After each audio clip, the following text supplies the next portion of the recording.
Wirecast does look different, Jay.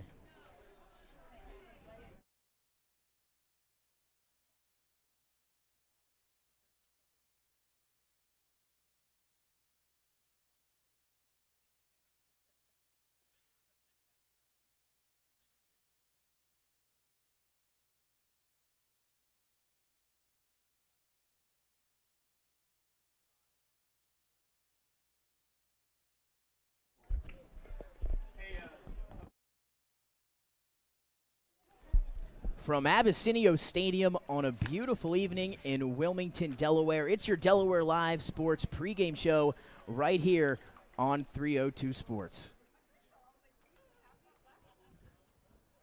It's our first state orthopedics game of the week here between number 2 DMA traveling here to Abessinio Stadium to take on the Howard Wildcats, two teams that have high expectations in Class 2A. Good evening, everyone. Nick Alessandrini, honored to be back for another season of Delaware high school football alongside my friend, former coach, and broadcast partner, Bill Harmon. We're also going to hear from the players and the coaches here during the pregame show from both DMA and Howard as we inch closer to kickoff. But Bill, Jason, here we are back up at the press box here at Abessinio Stadium as we're ready to kick off another high school football season.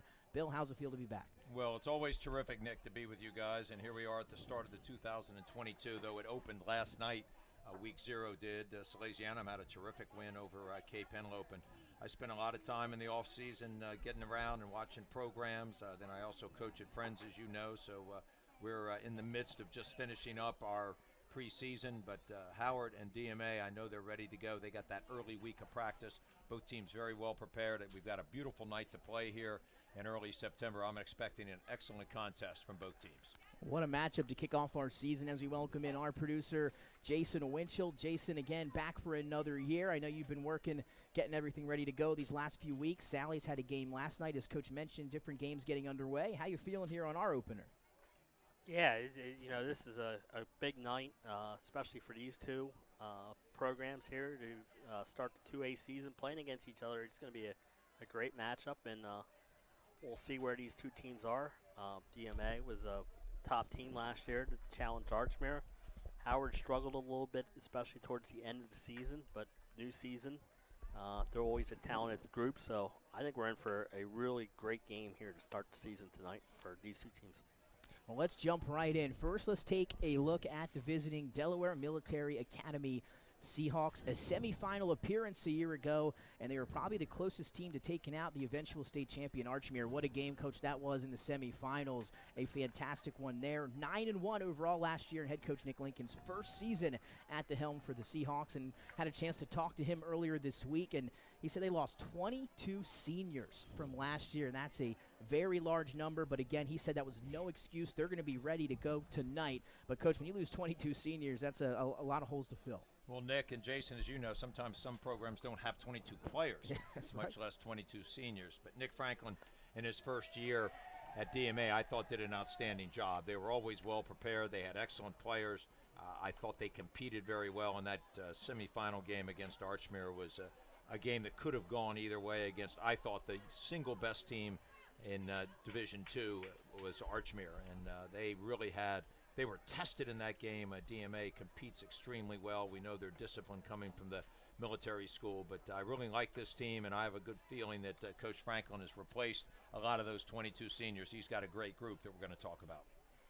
Yeah, like Bill said, I mean, they're a really confident group. They did lose 22 seniors, but, they get their starting quarterback last year was a sophomore. He's back as a junior, B.J. Aline.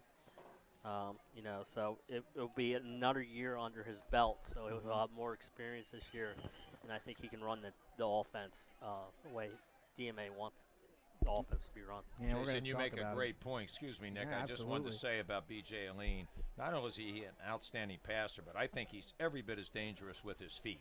In the pocket, escaping the pocket, quarterback draws, organized runs to the outside. This guy is really tough to tackle in space, an excellent athlete who is only maturing every game with his quarterback abilities.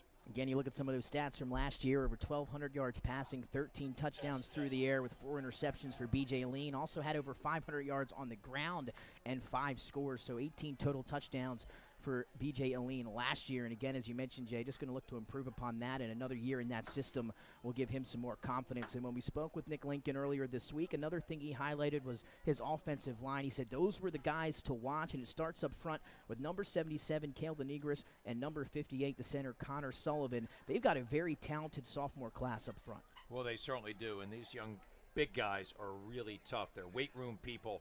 They get after it. They're very well coached. They run a zone attack in there, so we'll see a lot of those steps that you need to make in zone, and these guys really do it well, and it's a hard concept if you don't run it yourself to replicate in practice, so they really have an advantage there. But this is a good group of young linemen that Coach Franklin has assembled for this season.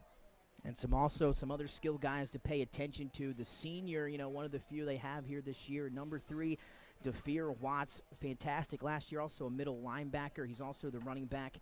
He'll take over that role, I believe, for Devin Green, who got so many carries and was so successful in that DMA offense last year. You look for Watts to settle in and try to get a boatload of those carries here in 2022. He had 235 yards, but 5 touchdowns last season with 7.6 yards per carry. Ground game a little bit, as well as B.J. Aline. And they're also returning Malcolm Roy, the junior cornerback leader in the secondary, and also a kick and punt returner. Had a chance to talk to DeFeer and Malcolm both this week. Phenomenal young men, ready to go, and you could tell how excited these Seahawks were, as he also, Roy, 2 interceptions last season. Well, I think Watts kind of teased everybody last year, playing behind, and not necessarily behind Green, but sometimes substituting in, and this guy can really make it go. He is very quick and explosive at the point of attack. He's got great vision. And then you talk about the cornerback, Malcolm Roy. I really like him. He's got really good ball skills. He tracks receivers extremely well, and an excellent tackler. And as you mentioned, a terrific return guy. So he really is a multifaceted player that DMA needs. And again, maybe the one area you're going to look to see where they can get the production this season is at the receiving core. A new receiving core here in 2022 for DMA. You're looking for Mason Harding, Josh Roy. Those guys are going to have to step up. No more Jordan Green, no more Kyer Hines. Those guys are gone, and they did a boatload or a bulk of the receiving work last year. So if it's going to be a position area maybe that has to step up, we'll see how often DMA throws the ball and how successful they are through the air with some of these young guys, or excuse me, not necessarily young guys, but new guys stepping into that role. Well, this is a team that really likes to establish the run early on. They run it to pass it. They have an excellent play-action passing scheme, and Aline really does a nice job with his faking and his footwork. So I think that's going to make it easier for some of these receivers to create separation. Even though they haven't played a lot, I know they've had plenty of practice. You've got the spring practice now, and these guys, I think, throw the football around probably all year round over at DMA. So this is a talented team, and I think with Aline as a quarterback who's going to direct things, he's going to place the ball in the right spot, I'm sure they're going to adapt very quickly.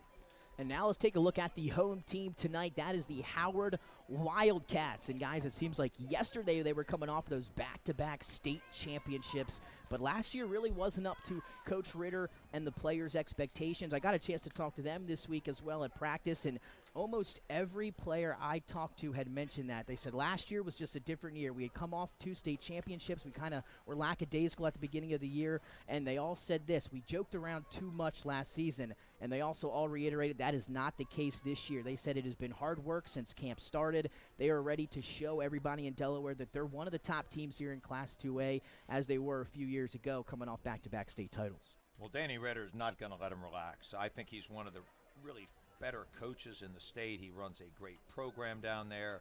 He's got Rashawn Matthews, who is an excellent offensive coordinator. He's got a great staff of veteran coaches, so I know they're going to be ready to go this year. And Coach Ritter won't let them rest on any laurels, or he'll remind them of that 5-5 record last year. They had some tough luck. They ran into a couple hot teams at the wrong time. They had some injuries, but I think this team is going to be back, and they're going to be very difficult to handle during the regular season. Yeah, played St. Mark's to a tough 14-6 loss in that first round of the playoffs. We had the luxury of being there for that one. That was a big one, but here they are. Lost a lot of seniors as well, maybe not as many as DMA did, but Coach Ritter said it's time for these young guys. We got a lot of freshmen and sophomores, something that they haven't been used to maybe in the past, that are going to have to step up and make their presence felt here tonight. So both of those teams similar in that aspect. And now let's jump in. You mentioned R.J. Matthews, his father, Rashawn Matthews, the offensive coordinator, got to speak with him this week as well. And you look at R.J., a very versatile player under center. I hope most likely going to be in the shotgun a little bit here tonight as well.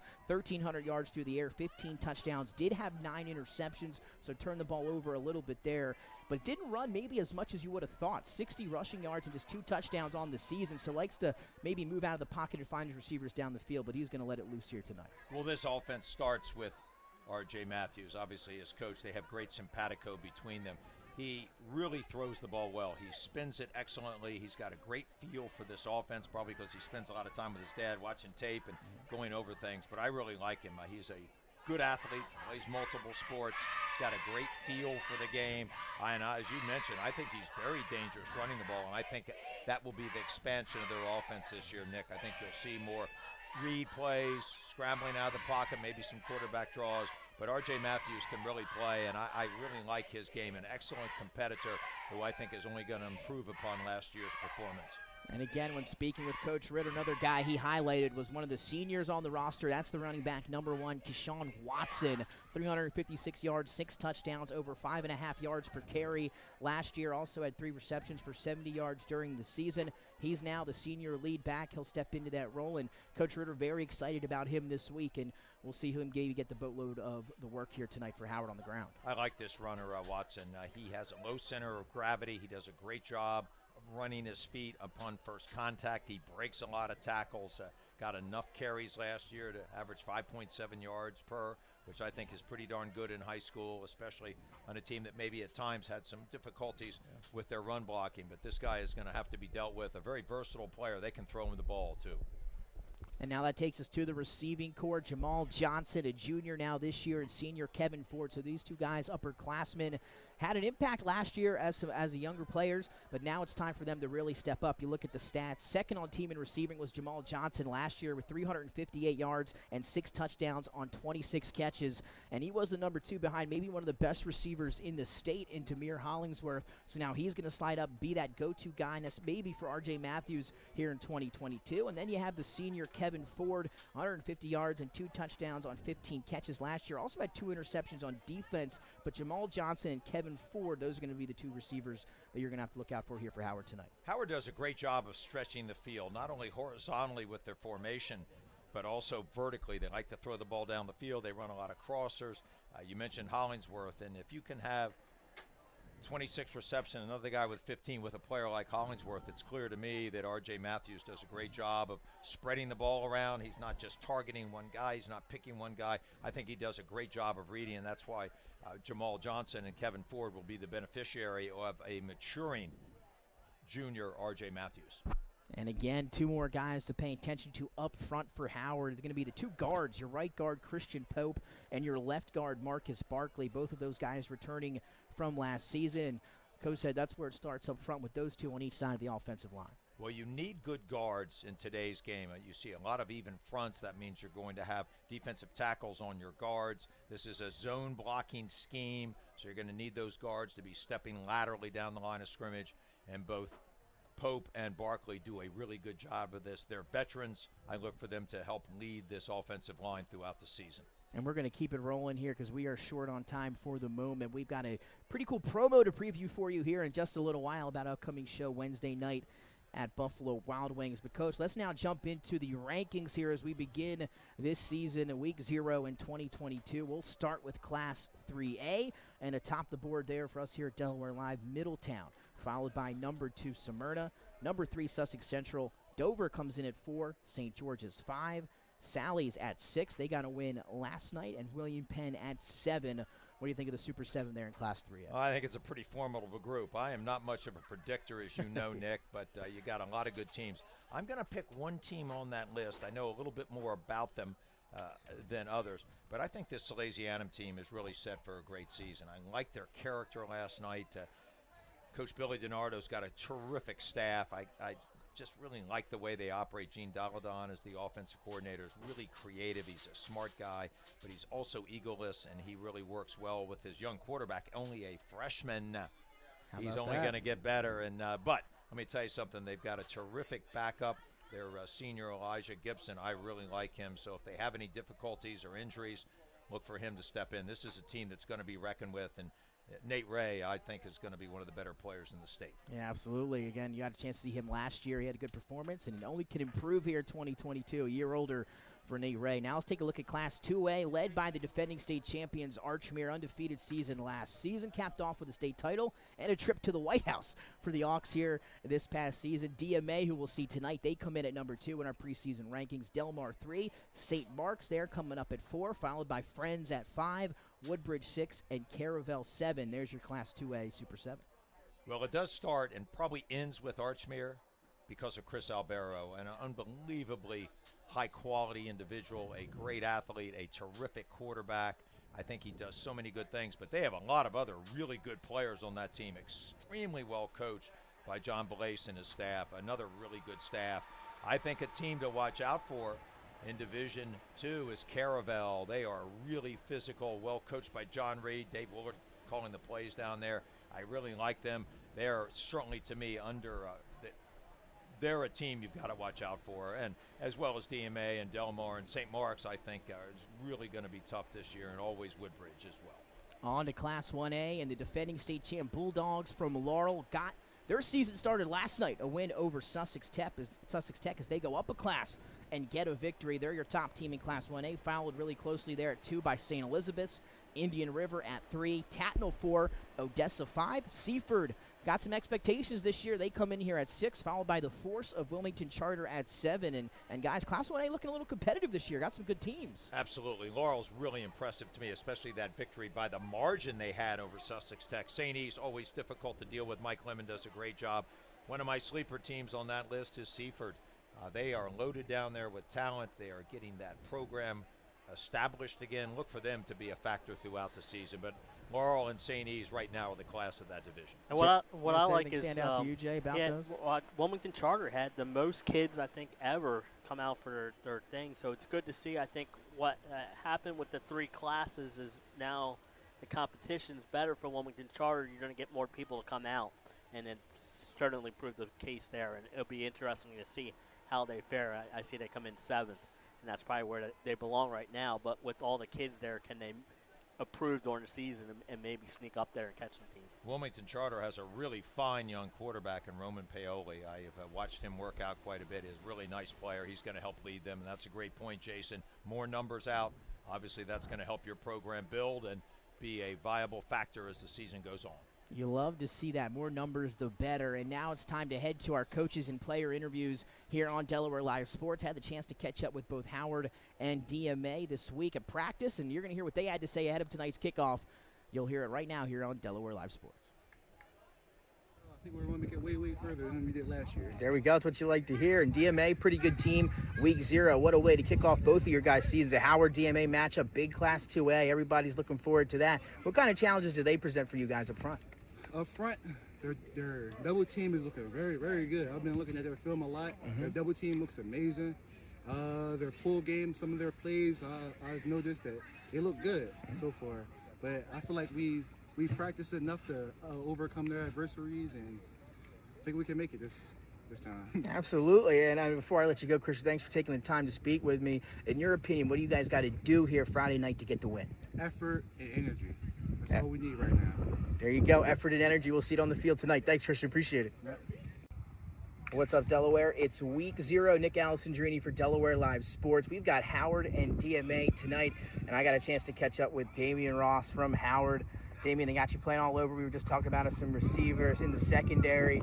Just before we get started, just talk a little bit about the team this year, and obviously it's a little bit different from last year as the wind picks up a little bit. But just talk a little bit about this year's team as we head into 2022. This year's team, I feel like we're very versatile.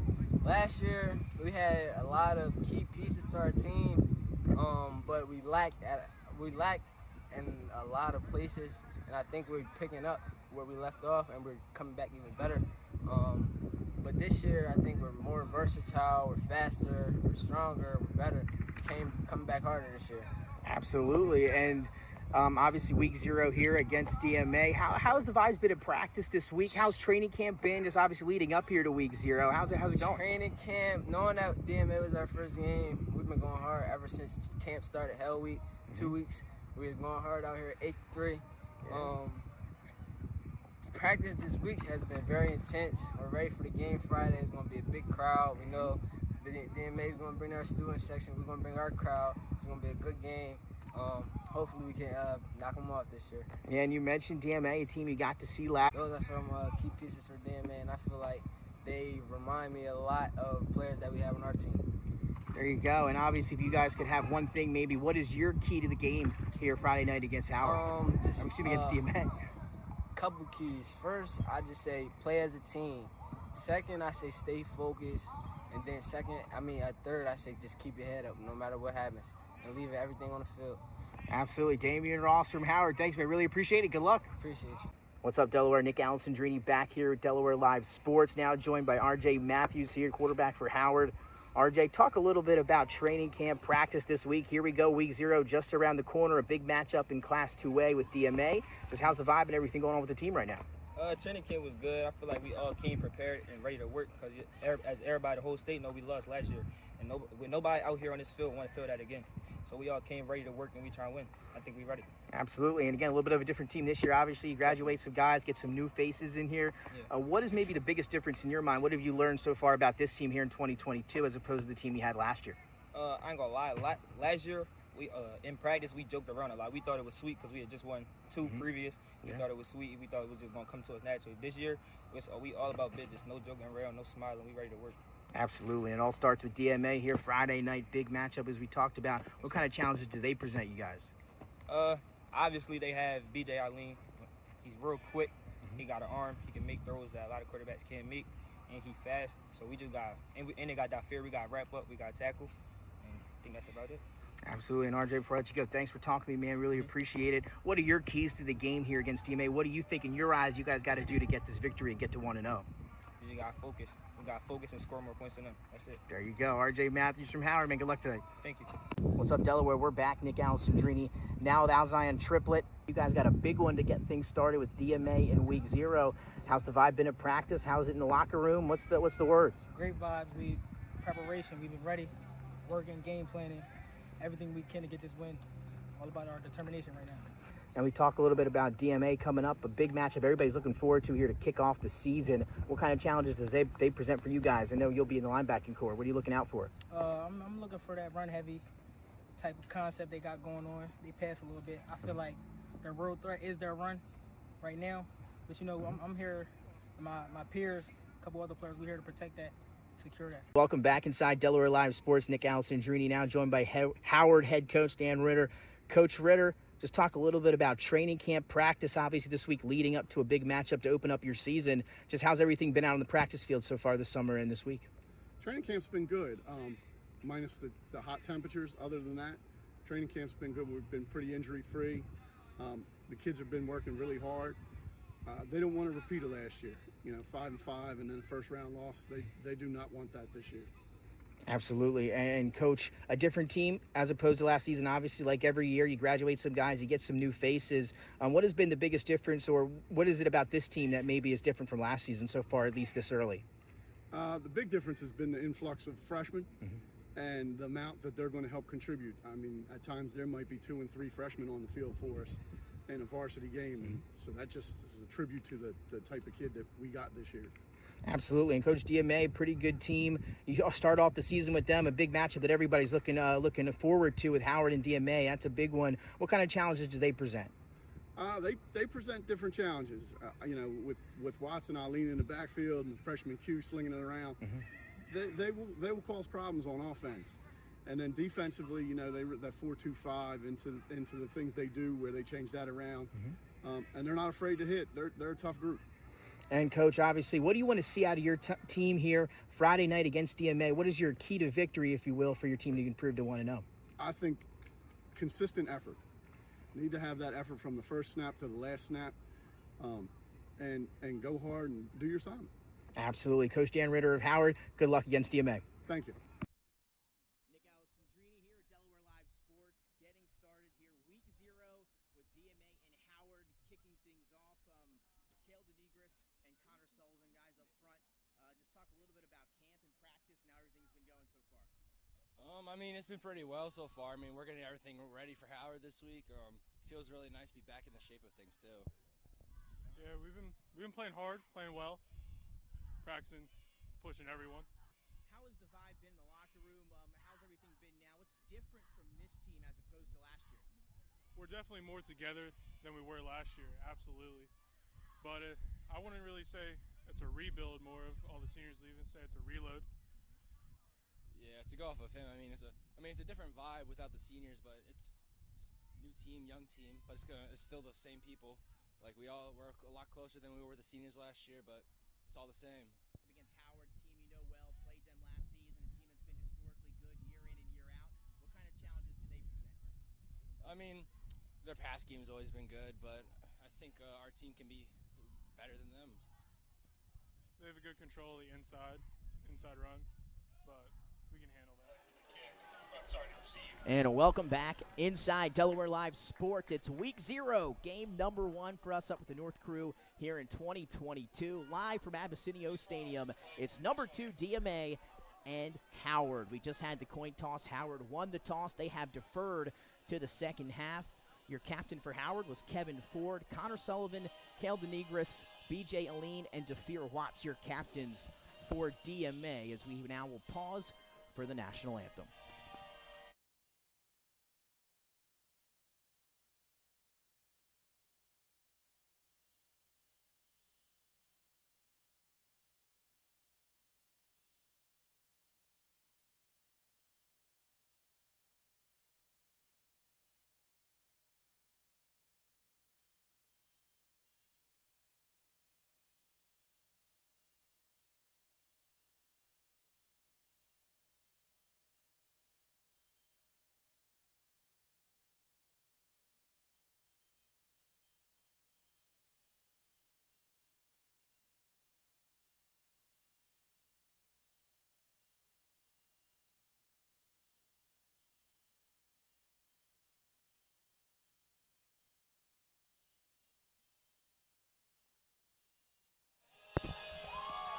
And here we go, live from Abessinio with DMA and Howard. Coach, let's get right to it here. Keys to the game if you're DMA. From DMA's standpoint, I think they need to establish that run game to set up the play-action passing. From Howard's perspective, they need to make sure they minimize turnovers and don't have any of those penalties that really hurt you, the 15-yarders. And also from Howard's perspective, they need to be sure they don't give up any big plays. BJ Aline is a big play waiting to happen. They've got to make sure they minimize those. Howard's in the all blue, or the blue uniform, blue jerseys with the blue helmets and the black pants. They are your home team today. They'll be kicking off. DMA in the white helmets, the all-white uniforms here today for the Seahawks. They'll be returning. Malcolm Roy and Mason Harding are back to receive for the Seahawks, and set to kick it away for Howard is Eric Diaz-Carrasco. Some other games tonight, Dover and Arundel, 7 o'clock kick, Seaford versus Colonel Richardson. That game underway on Delaware Live Sports, and also Apo and St. Mark's getting ready to kick off as well, all on the YouTube channel here tonight. We've got some good ones. It is your First State Ortho game of the week, brought to you by First State Orthopedics. 29 positions at 16 locations right here in Delaware. Carrasco's kick is up, and we are underway. It's a relatively short one. Getting underneath it is Malcolm Roy. He'll catch it at the 15, makes a defender miss, gets outside, and finally brought down just inside the 35-yard line. Howard kicks off from the hash. They go by with a 5x5 distribution, a pretty good kick. They almost chose Nick to be kicking into a little bit of a wind. We've got a beautiful night here. An excellent return by Roy. We talked about him in the pregame show. He's got outstanding speed, but what I like about him is decision-making. A good kickoff returner is always looking to puncture. So here we go, Coach. Our first look at the DMA offense, led by number 2, the junior B.J. Aline. 500 yards rushing, over 1,200 passing. Accumulated 18 touchdowns for the Seahawks last season, and a trip to the semifinals, again losing to the eventual state champion Archmere Oxen. Here's the first drive of the season at the 33-yard line for B.J. Aline and the DMA offense. Howard's going to play a 4-4. They play some man-to-man in the back end along with cover 3. Right now it looks like man-to-man. They'll take the snap. They'll hand off. It's going to be DeFeer Watts. Nowhere to run on first down as he's wrapped up in the backfield. I believe in on the tackle was the linebacker, Sincere Tate. The sophomore was the first to bring him down. One thing that Howard has done throughout Dan Ritter's tenure is do a really good job of resetting the front. Their big men get a good push. They like to get some movement up the field, and that allows those linebackers to run, skim, and make plays.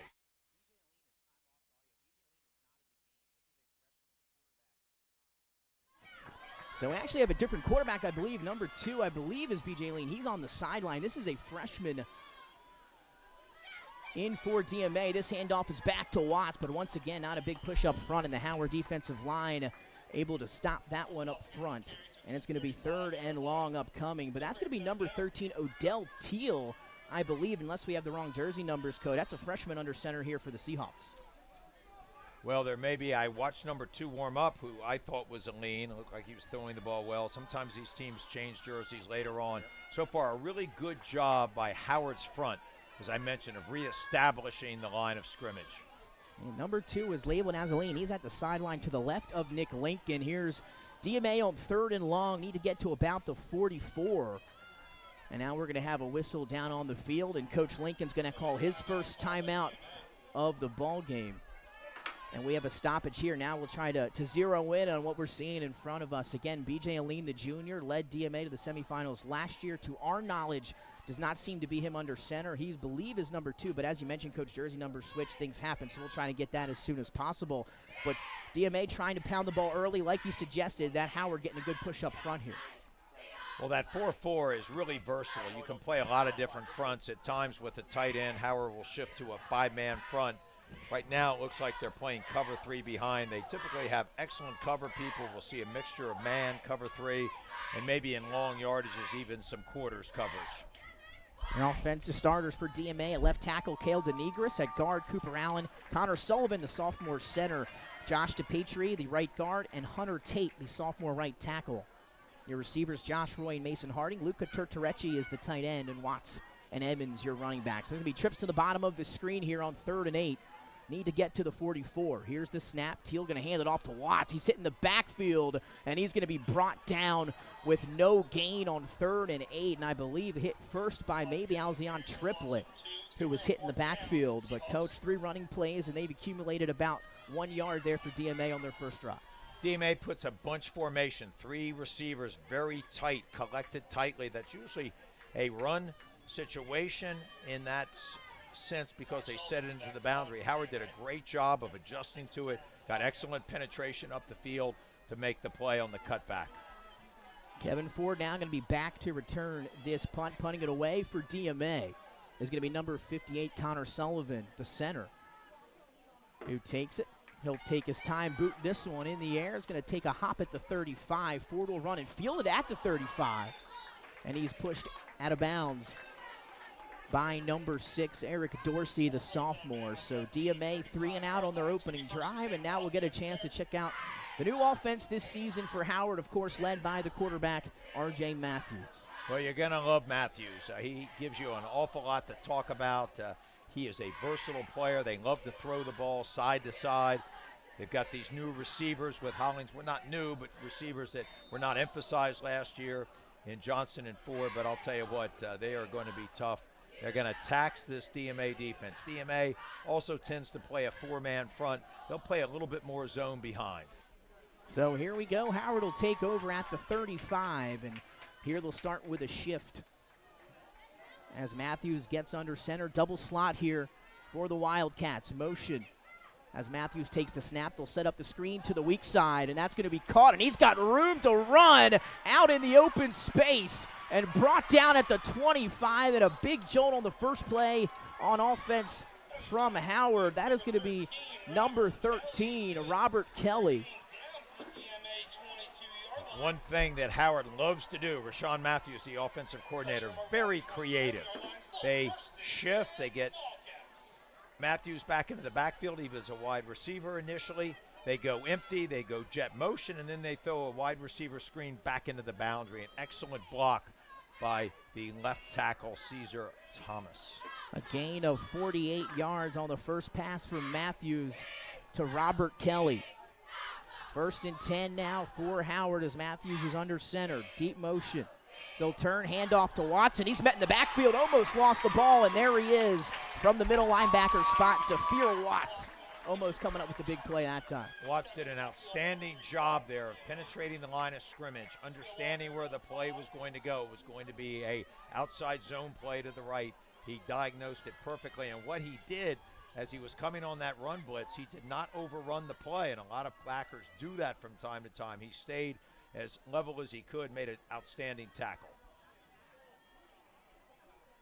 So second after the loss of 5, it's going to be second and about 15 for the Howard offense, and you see a bunch of shifting here in the pre-snap as Matthews back in the shotgun. Ford will go in motion, trips to the bottom of the screen. Now they'll fire out a screen. It's caught, some space to run once again. This time it's Jamal Johnson who's taken over that lead receiver spot for Jameer Hollingsworth, and he's got a good gain on second down to set up third and manageable here. What a terrific block by Triplett, who was in motion. He came out and kicked out.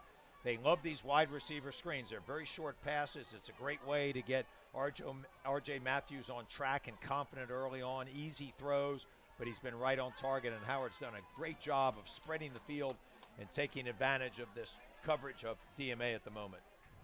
So third and about 5 here for Howard. They'll call it 3 as they need to get inside the 20. Trips to the top of the screen. Matthews in the gun, DMA pointing up front, and we can have some movement and a big penalty here for Howard as that'll back him up 5 yards. And those are the mistakes we talked about that Howard can, or any team can ill afford. The young freshman tackle probably misunderstood the cadence.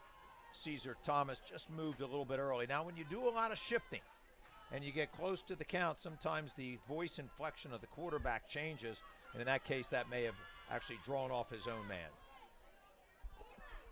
Again, the guys to watch on the offensive line for Howard, Marcus Barkley at left guard, Christian Pope at right guard. And now we'll go double slot here for Howard on 3rd and 10. Matthews drops back, he's gonna look right. Here comes the pressure, steps up in the pocket, makes a few defenders miss, but he's clipped up and he'll pick up about maybe a yard if they're lucky. DMA with the good contain there as R.J. Matthews got out of the pocket. Now that's where I really feel that Matthews can expand his game on those scrambles. A nice job there by Watts, who had not dropped very deep. He was able to come up and make an open field tackle. Matthews is really good with his hips, a shifty runner. So decision time maybe here on 4th and 10.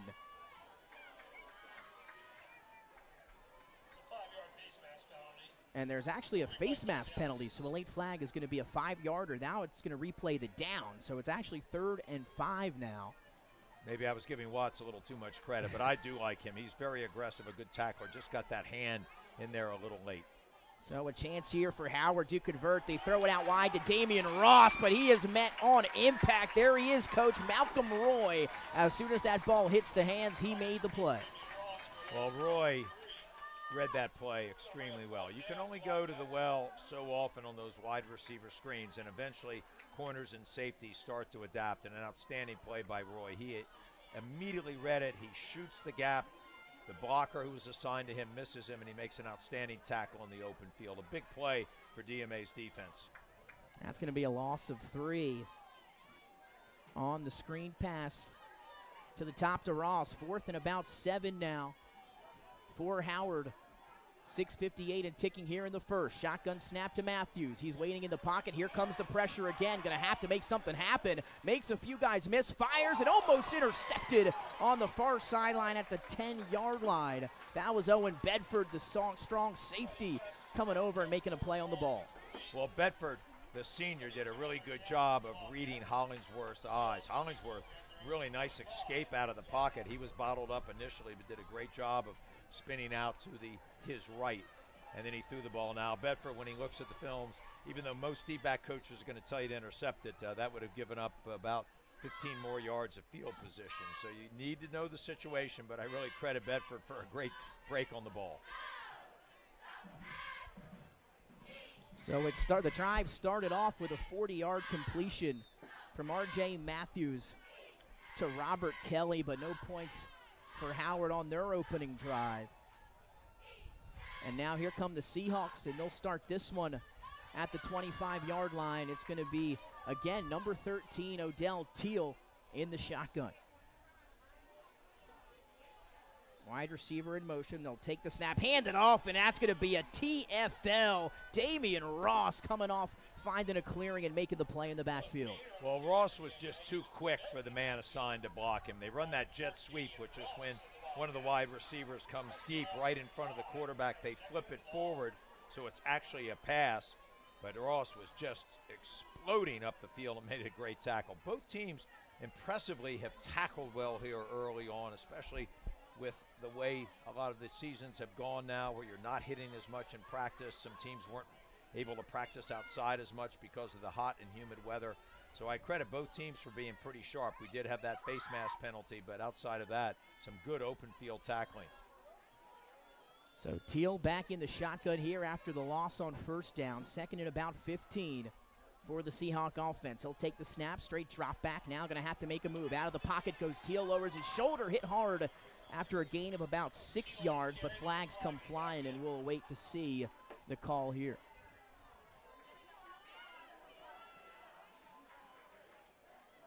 So again, no word on B.J. Aline to this point. Again, coming off a big year for DMA last year. And this one's going to be a hold against the Seahawks, so that's going to back them up. So the loss on first down, a holding on second down, and DMA going backwards here on drive number 2. Come back from. So you've got to be so disciplined as an offensive lineman. They showed bunch to the field. They had used that formation earlier, and then the quick escape by the quarterback. But these linemen have to keep their hands inside their frame and inside their opponent's frame. So second and a mile here for DMA. Ball at the 10-yard line. First down marker sitting at the 35. Teal going to hand off to Watson. He's got a hole up the middle, and he breaks past that second level of defenders for Howard. He's got a pretty big gain on second down, and they're almost back to where they began the drive. Because there's been good pressure, the ability to trap is going to be foremost. And they did a great job there running their up-tempo here with bunch into the boundary. Here comes Aline. He's in now in the shotgun. He'll fake the handoff to Watts, trying to make something happen, and nowhere to go there on third down. And, Coach, that was our first look at B.J. Aline, rather quick. They throw him out there quickly on third down, put the ball in his hands, nothing doing. Well, Howard did a great job of getting down the line of scrimmage with multiple players. They have tackled well, as I mentioned earlier, but they've also run to the football extremely well. So a good start by Howard's defense to bottle up this, I think, at times, very dynamic DMA offense. So punt team back out. Connor Sullivan, the deep punter here for DMA. Ford back to receive for Howard. There's the snap, gets it to him. Sullivan gets it off. It's a high one, fair catch to wait for, and caught by Kevin Ford at the 45-yard line. So that's where Howard offense will take back over here for drive number 2. 4:08 remaining in the first quarter, Coach, and we've got a 0-0 ball game. Well, I was impressed mostly with Howard's defense. I think they've done a great job of bottling up this run game and being flexible with the different quarterback in there. DMA's defense, on the other hand, gave up a couple big plays, but then they found a way, especially after that one penalty, to be very staunch down in their red zone. So credit both defenses right now, but a really dynamic, open and shifting, throwing the ball over the field by Howard. This will be a turnaround and straight give up the gut here for Howard to start off drive number 2. That's Damian Ross with the carry and picking up 4 yards. He'll take that on first down. Well, you talked about in the pregame show, you see mostly shotgun from Howard, but that time Matthews was under, and when they do that, they want to run behind that big offensive line. That was just power lead out of the eye. So some old school football after that opening drive that was really well scripted by Rashawn Matthews, the offensive coordinator. 2nd and 6 now for Howard, just inside midfield at their own 49. 2 backs in the gun. They'll hand off to Deshaun Watson. And this time the push from the Seahawk defensive line up front. That's big number 50. Hunter Tate getting in on the action. Well, Tate did an outstanding job there of using his hands to play off the blocker. DMA's linemen are big, they're strong, they're big weight room guys, so they know how to bench press, and that's really important to do. You've got to get full extension to create separation and then have the strength to get off blocks and make plays, as he did on that one. 3 receivers now as R.J. Matthews goes under center on third. They need about 8. Johnson and Ford to the top of the screen. They'll stop, throw it to Ford, makes the catch and around the 48-yard line. And he's going to be taken down around the 46. So now decision time again here for Howard. It's going to be 4th and short after the completion. Give him about 7 on the catch. One thing Matthews does extremely well, he gets the ball out of his hands very quickly. He's an excellent athlete. He's got a very quick release. And his father, the offensive coordinator, has done a nice job of timing up a lot of their routes. So they're these short breaking routes, and he's very good at delivering the ball on target. 4th and 1, first down marker sitting at the DMA 45. Howard and the ball sitting at around the 47. So about 1.5 yards to go here for Howard with 2:08 ticking here in quarter number 1, a 0-0 ball game. As they'll start in the punt formation. And they're just going to punt it away as R.J. Matthews will get it up. Malcolm Roy waves for the fair catch and makes the successful one at around the 15-yard line. So Coach Ritter deciding not to go for it there, just inside DMA territory at the 47. 4th and 1.5 yards. They decide to punt it away. He likes the way I believe his defense is playing early. Well, you're absolutely right, though. I think they've been pretty dynamic offensively. One of the issues when you face Howard, Matthews is the punter, and he did a really nice job there of delaying a little bit, allowing his coverage team to get downfield before he punted it. DMA, because of the shift of the punt, did not put enough pressure on Matthews to force him to get the ball on the punt out quickly. So here's B.J. Aline. He'll start this drive. DeFeer Watts sits to his right. 3 receivers, Malcolm Roy to the bottom of the screen. He'll fake the handoff. Aline will keep it himself, and he's wrapped up. And that Howard defense, as well as the DMA defense here early, both showing up as he's brought down in the backfield.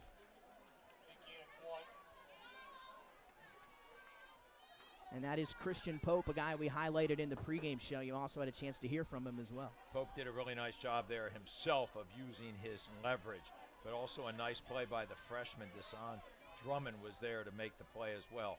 This 4-man front has done a good job for Howard of almost two-gapping at times, allowing those linebackers to scrape down the line of scrimmage and get involved in the play. When you can do that with a 4-man front, sometimes they shift to a 5-man front, you're going to have a lot of success, and your linebackers are going to make an awful lot of tackles. Shout out to Mike Williams, made life easy on me back in 2013.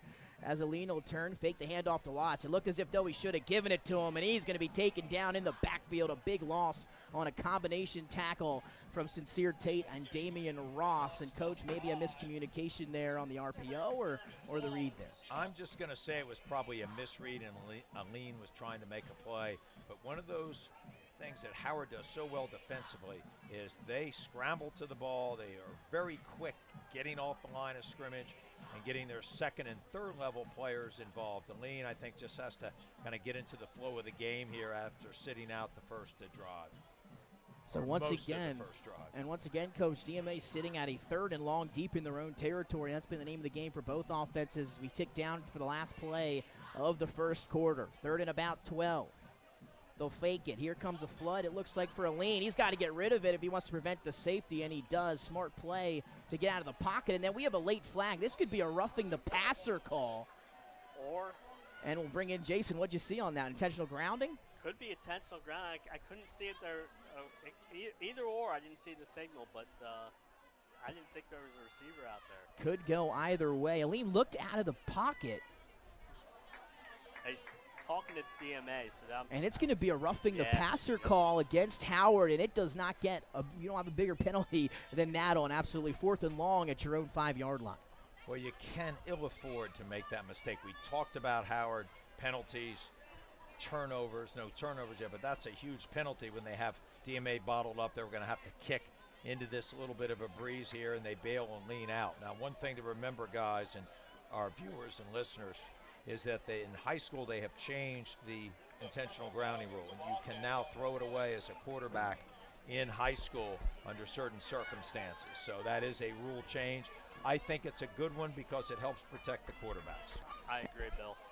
And that'll bring us to the end of quarter number 1, week 0, season underway. Number 2, DMA and Howard 0-0 as we go to quarter number 2 here on Delaware Live Sports. We'll be right back with second quarter action. Welcome to Premier Physical Therapy and Sports Performance. We're a locally owned outpatient physical therapy practice with convenient locations in all 3 counties in Delaware. At Premier, we have experienced physical therapists with advanced credentials, but their hospitality, passion, and enthusiasm is what makes the difference for you. Find our convenient locations at premierptsp.com. You may have tried physical therapy, but have you tried Premier?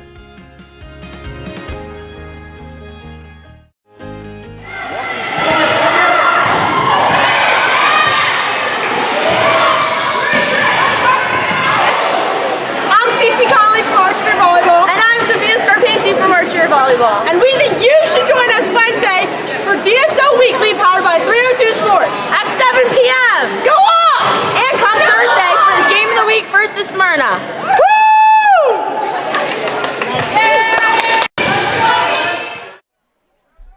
And welcome back inside 302 Sports Week 0. Nick Alessandrini alongside the coach Bill Harmon, Jason Winchell, Mank Lang.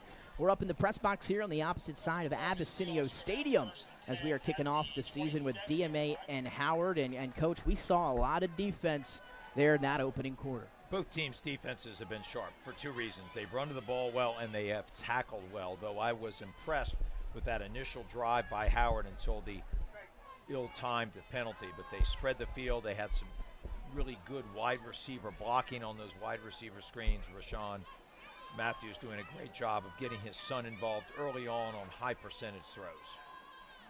So we'll get another look at the DMA offense. 1st and 10. They'll begin this one at their own 27-yard line. Aline looks like in a pistol look here for DMA. Here comes the motion. The snap, and Aline will hand off to DeFeer Watts. Nice move to get to the outside, but great containment and great pursuit there by the Howard defense. Watts has excellent hips and 2 jump cuts there. Not 1, but 2. But eventually, the flow and the speed of Howard's defense is there, able to contain him and not allow him that last cut to get outside. Again, Howard done a great job against Watts. The first 3 carries for him for just a yard, but the last 2, he's picked up 19 as he starts to maybe find a little bit of a rhythm offensively. Again, week 0, it's week 0 or week 1 for all of us here this week as everybody tries to get settled in. So 2nd and about 8 for DMA here deep in their own territory. Aline back in the pistol as he'll take the snap, fake the handoff, going to try to run it himself. Makes a few defenders miss. Ball comes out, I believe. Howard thinks they have it. We're going to wait for the call as once again the Howard defensive line getting that push up front. The linebackers making plays, and Howard comes up with the loose ball. Well, DMA went with a big unit. They brought in an extra lineman. They were initially trying to run to the left. And then Lean, who makes a lot of moves, sometimes gets a little bit of elbow separation. That's exactly what happened as he cut back to the open side, which was the right side. And that's what when the fumble occurred. A good job by Howard to maintain their discipline along the line of scrimmage and get people, again, around a really difficult runner to tackle. So Howard going to start with their best field position of the day here early in the 2nd quarter. 1st and 10 as they take over at the DMA 26. The snap to Matthews. He'll turn, hand off up the middle, and nothing going that time as they hand it off to Triplett, the fullback, and he picks up a few yards on 1st down. Well, they go strong backs to the slot. They put the wide receiver to field to try to get an overshift, and then they run back to the strong side. And I'll tell you what, that run almost broke it. They are really good at blocking at the point of attack. Their backs historically have blocked extremely well. 2nd down now here for Howard, and Coach, this time a different look. They'll set up in the I formation at least before the pre-snap shift here on 2nd and 9. Howard going under a little bit more than we expected, Nick. Yes, they are. The turn, that's going to do a straight 3-step drop back, and he has a receiver down near the 10. That ball is caught by Damian Ross, and there R.J. Matthews showing you a little 3-step drop and make the delivery. Well, they show the I, which is a run formation. They don't play action, but Matthews with that quick drop, he gets his feet set extremely well and delivers the ball to Ross, just running a little streak route down the left side, what I would call a glance route. Really good timing between Matthews and his receivers. 5 of 6 for 78 yards as R.J. Matthews. 2 of them, though, coming on 2 of the big pass plays so far here in the first. 1st and goal now He'll throw it out wide, has Kevin Ford, one defender to miss, makes him miss, and he's into the end zone. And we have our first touchdown of 2022, and it's Kevin Ford from R.J. Matthews. Howard leads 6-0. The key to that play is how quickly Matthews gets the ball out of his hand and how accurate he is throwing the ball horizontally to the wide side of the field. And Ford is so dangerous once he catches it. He's got great speed, but deceiving power. And I really liked his finish to the run. He is a difficult man to bring down in the open field.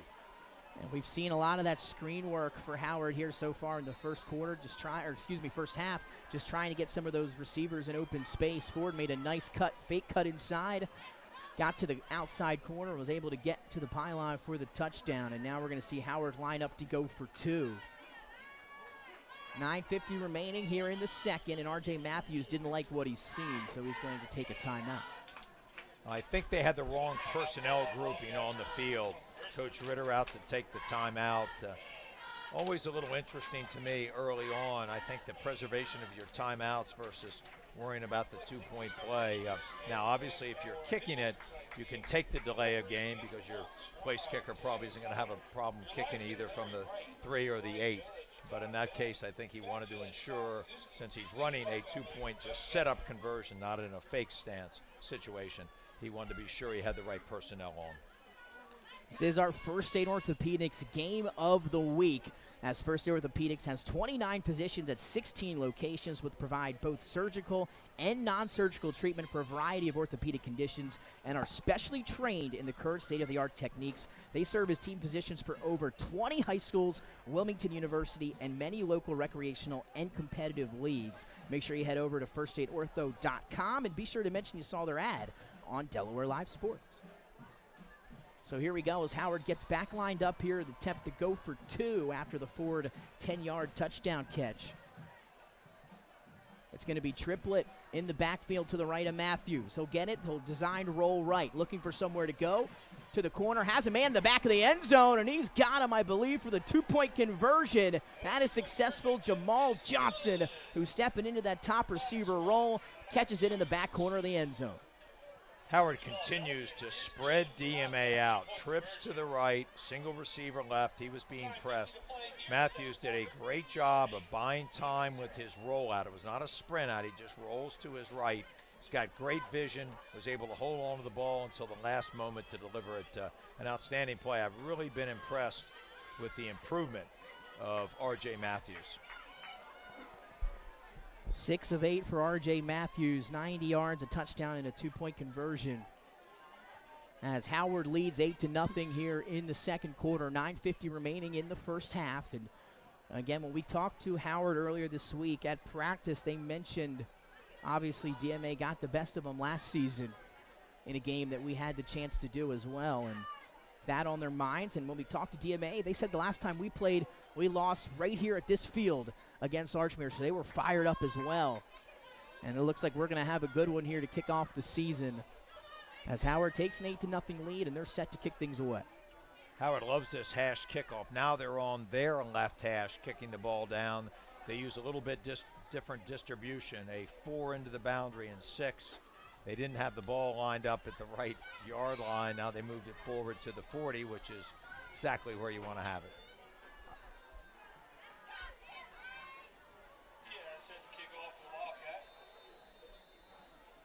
So Diaz Carrasco set to kick off, back deep for DMA. As that ball is going to be short, roll to about the 32-yard lines. Heads up play by DMA to hop on it there. That was number 52, Gavin Scott, the freshman who hopped on it. Well, they kick the ball from the left hash. They kick it across the field to where they have one extra player, which they're allowed to do. And it was more of a pooch kick, and sometimes as a returner you might want to fair catch that just to give yourself that extra opportunity to secure the ball and instead of trying to catch it and run with it, because the ball was up in the air long enough for Howard's coverage to surround the ball. 1st and 10 now from the 32 as DMA again still looking to find an offensive rhythm here in the first half. It's been Howard setting the tone defensively. And now another pistol look inverted here for Aline and company. They'll turn, hand off to Watts, looking for a hole, and he's brought down by Christian Pope after a short gate on first down. Watts is a tough runner. He's really got great pad level, runs his feet, low center of gravity. Very difficult to bring down with one person or at least on a side angle hit. I think Coach Franklin wants to make sure he establishes this run as best he can, but look for Aline to start using some play action once they can get the run game going. And again, we're unsure why Aline didn't get the start here in the first couple drives. This, I believe, is second drive as the quarterback here today. Two running backs sit to his right. Aline will take it. This time handoff up the middle, and there's a hole there, and a big gain, probably the largest of the game so far for DMA, as they were able to hand it off to Edward Emmons, who's somebody you might hear about, the junior. He's the backup running back to DeFeer Watts. And they're going quick here, but Emmons is a really good runner, also a good tackler on defense. There they are, up tempo. Aline fires across the middle, looking for Malcolm Roy, but good defense over the top from Howard, as Cadero Barrett able to knock it away. This is a staple of DMA. Once they get a first down, they want to hurry up. They have the call ready. They even may have a second play called. Puts a lot of pressure on your defense to get organized immediately. So Emmons picked up 11 on the carry for the first down, and then Aline with the incompletion. 2nd and 10 here at the 45 for DMA. Once again, they'll go two backs in the backfield with Aline, who sits in the shotgun. Two receivers to the bottom of the screen on 2nd and 10. Here's the snap. Aline, play action, slipped and fell, and he goes down. Again, a little pressure that time from Howard, but maybe a slip and fall there, and a big loss on 2nd down. Well, it looked to me as if Aline was going to roll to his left, but he lost a lot of ground, and I think he just lost his balance then. A huge play. A mistake to make. He was trying to throw the ball down the left sideline, but just couldn't get his feet set, and then obviously it resulted in the sack in the sense that he fell to the ground. Loss of 11 on the sack, if you will, there. That's going to set up 3rd and very long. 3rd and about 20 here for DMA, who's back with the two running backs to the right of Aline. One receiver on each side of the field. This time they'll set up the short screen to Watts, and my goodness, nowhere to go yet again, as this Howard defense has been all over the field, and that time I believe it was Christian Pope once more in the backfield for the TFL. Pope made a great read on that play. It was just a little quick swing pass. The problem is there wasn't much else going on to hold the Howard defense. They're just doing a great job of scrambling, resetting the line of scrimmage, and tackling in the open field. A very impressive performance by Howard's defense early on here. So 4th and a mile, Connor Sullivan back to punt for the 3rd time so far here in the first half. And again, when we talked to Lincoln, 22 seniors graduating last year. And this one is almost blocked, and I believe it is. A piece of it from that Howard defensive line. And that's going to be scooped up by Ross on the far sideline, and they're going to have fantastic field position. They'll get it at the DMA 40. Coach, not sure I saw who got a hand on it, but there was a bunch of Wildcats putting pressure on Sullivan. Well, they brought 5, but they brought 2 very fast guys off the right side of DMA's line. The punter had no opportunity to two-step it. He had to get it off on one. He actually did a pretty good job of doing that. A little surprising that Howard tried to pick up that blocked punt. They should know that once it crosses the line of scrimmage, it's their ball. Now, got a player like Ross who might be able to make a play, you do it, but heads-up play by DMA's coverage team after the block. Howard offense now on the field for the first time since that touchdown on the previous possession. They'll hand off jet sweep to Keyshawn Watson, able to cut it up before he's brought down by DeFeer Watts, picking up about, I believe, 3 or 4 on first down. Howard loves the jet sweep, and again, that's putting one of the wide receivers in motion across the formation. He speeds up right as he gets into the box and then accelerates. That's a speed sweep from under. They call it a jet sweep when you're back in gun. And Watson really makes some good cuts. I like his patience when he runs, and then he has the ability to accelerate and make big plays. Again, Watson, one of the guys to watch, the senior running back, so dynamic, but being bottled up by DMA here. 3 carries for minus a yard in the first half. This time, Latourne hand right back to him, and he's going to get some that time as he finds a shallow hole there, able to burst through it and picks up a few more there on 2nd, and now a 3rd and short upcoming. Watson really runs with a very low frame. He's difficult to tackle. You're watching that. He actually dove forward for about 3 extra yards because he was beneath everybody else. That's a little lead play out of their eye and sometimes strong back, so they do a good job of blocking the edge, and that was Triplett with the block for Watson. Triplett, they have, a designated fullback, as I learned this week at practice. As not a lot of teams maybe with too many fullbacks nowadays.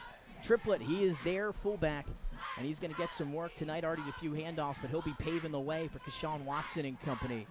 As now 3rd and 2 at the 32-yard line. Need to get to the 30 for Howard. Another miscommunication as you see offensive coordinator Rayshon Matthews trot out to the field. Another timeout for Howard, their second here in the first half. But 3rd and 2 upcoming for the Wildcats in DMA territory. Now that's a really good timeout there by Dan Ritter. They were disorganized on the field. Their tight end was misaligned. They weren't shifting him. They had to get it right. The play clock was running down, and that's a smart timeout with 3rd and 2. You can afford a penalty because they are really in a great spot here. They put pressure on DMA with their offense and their defense and their special teams. Right now, a 3-pronged attack, as you will, for Howard, really outplaying DMA at the moment. Got a good battle here in week 0 in this Class 2A matchup. So here we go, 3rd and 2. 5:42 remaining here in the opening half as RJ Matthews under center. The Wildcats need 2.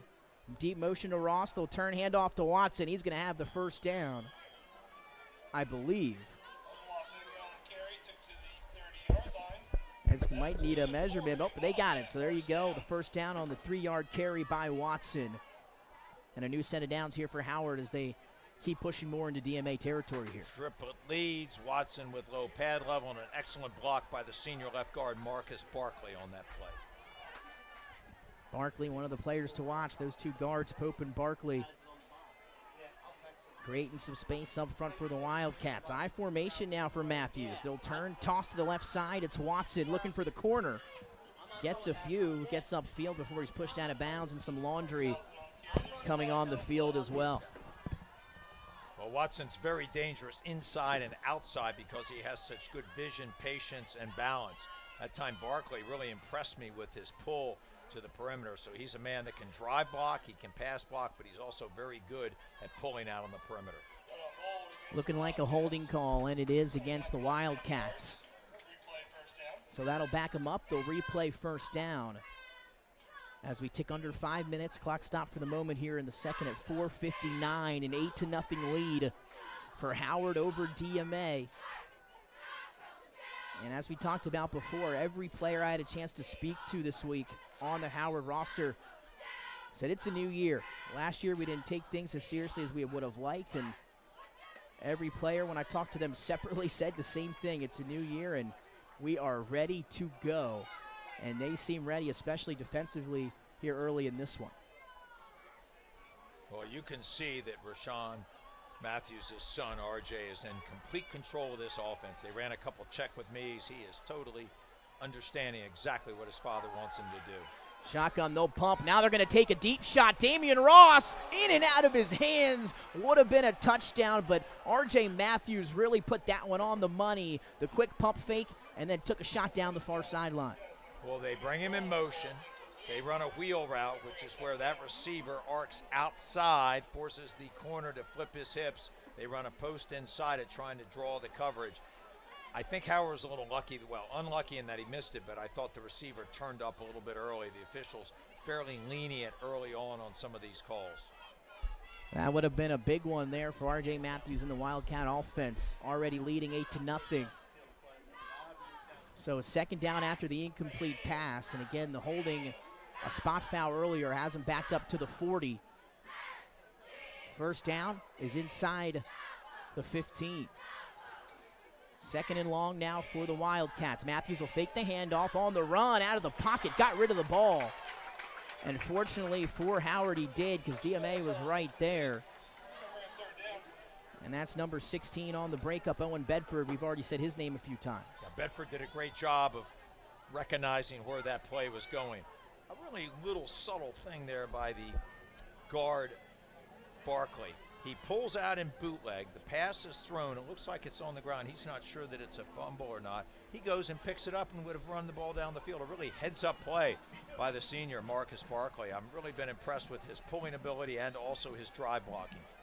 Let's see what offensive coordinator Rayshawn Matthews comes up here. 3rd and a mile. First down just outside the DMA 20.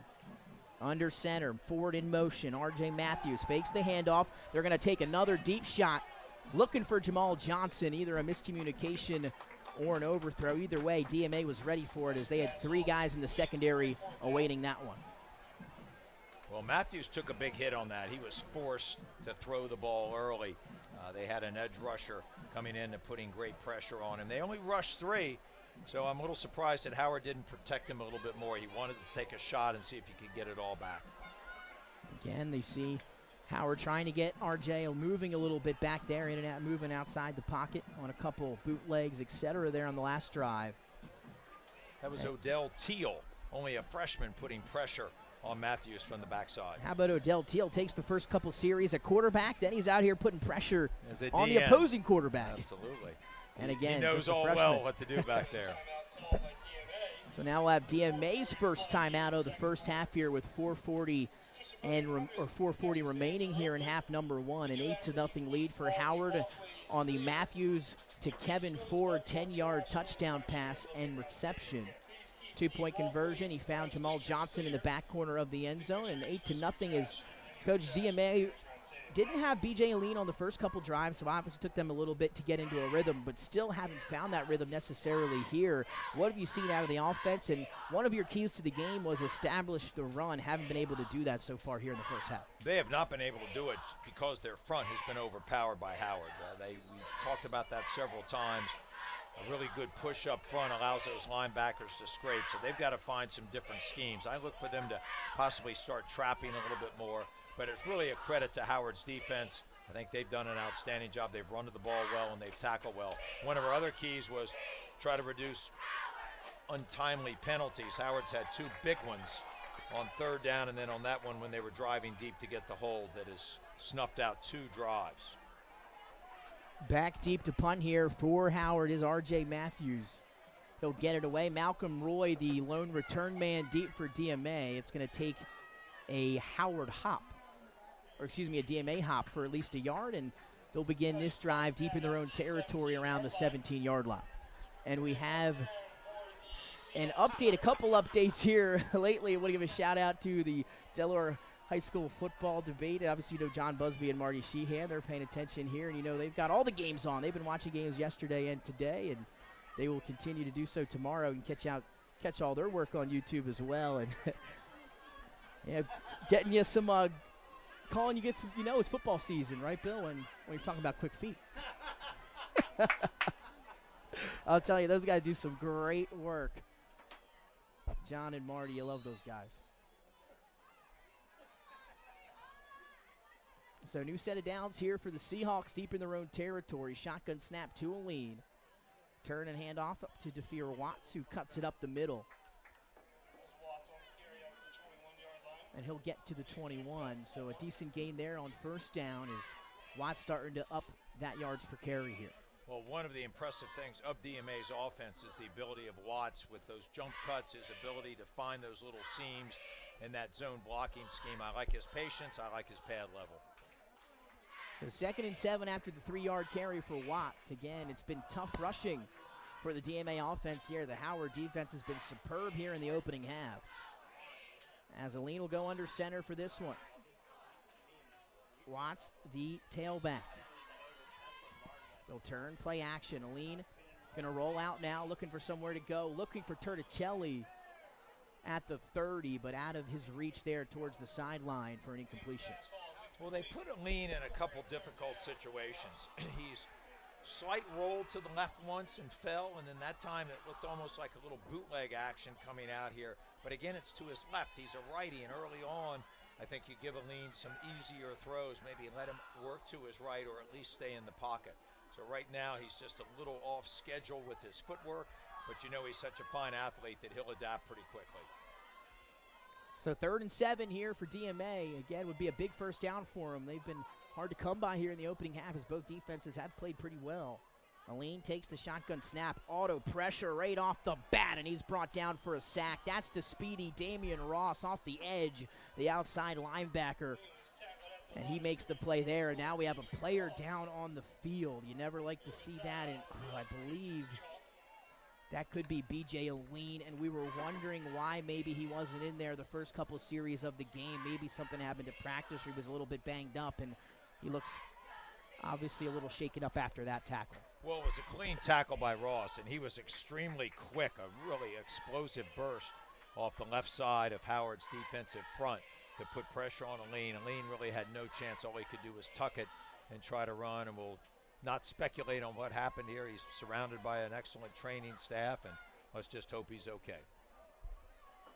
So that's going to bring up 4th and 7 here for DMA after the timeout. But again, all you think right now is you're hoping that B.J. Aline is okay. I mean, you look at, again, the numbers, what he was able to do last season for them. Again, over 1,700 yards of offense, 18 touchdowns, 13 through the air, 5 on the ground. And again, a big part of how they find success last season, a trip to the semifinals and a close game with the eventual state champion Archmere Ox, as it looks like he's at least able to get to his feet.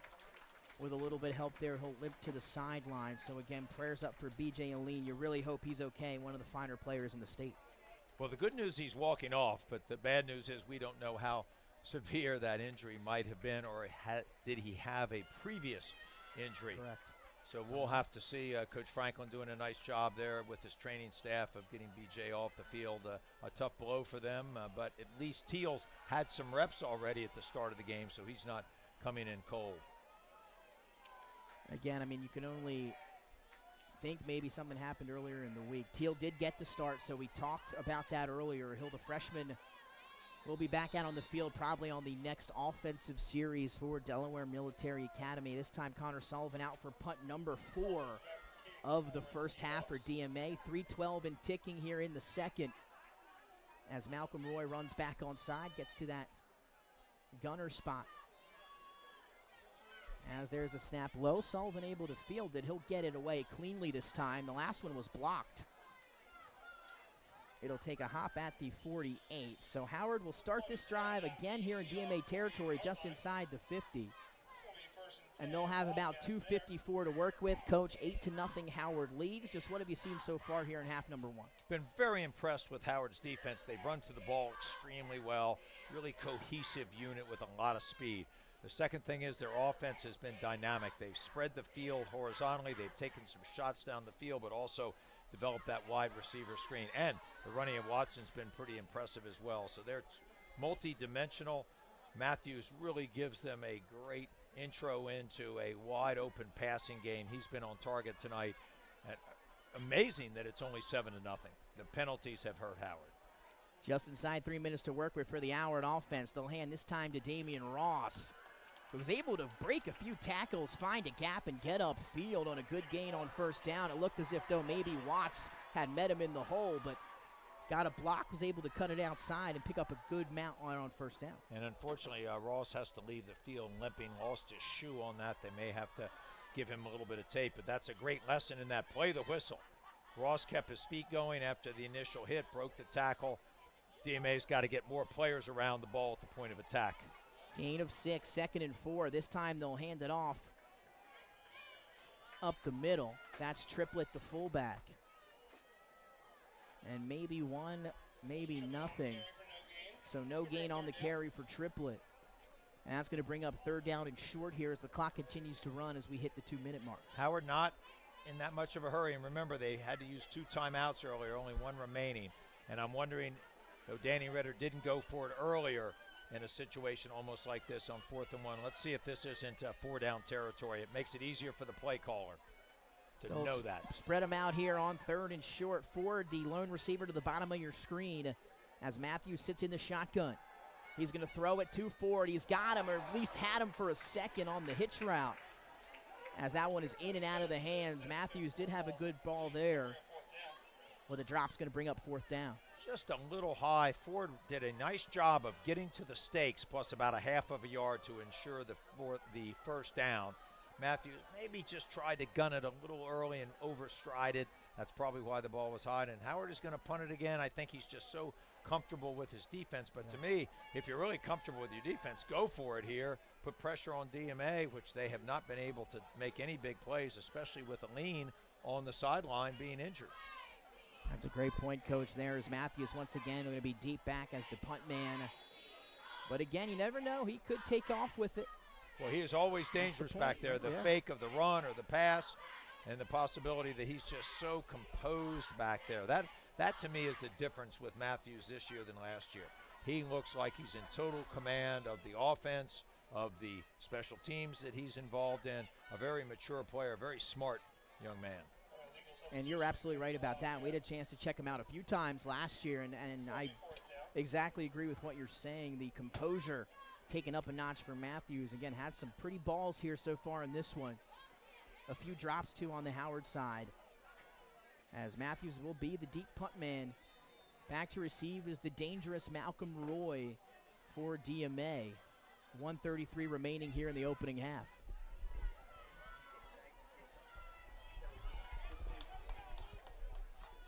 And that one's in and out of the hands of Roy, who was able to hop back on it. So with 1:25 to go, as we have some laundry, we'll wait I think to it's see going to the be a call. hold, and we'll see. I would make them repunt it if I were Coach Franklin. You took the words right out of my mouth. Absolutely, if you're DMA.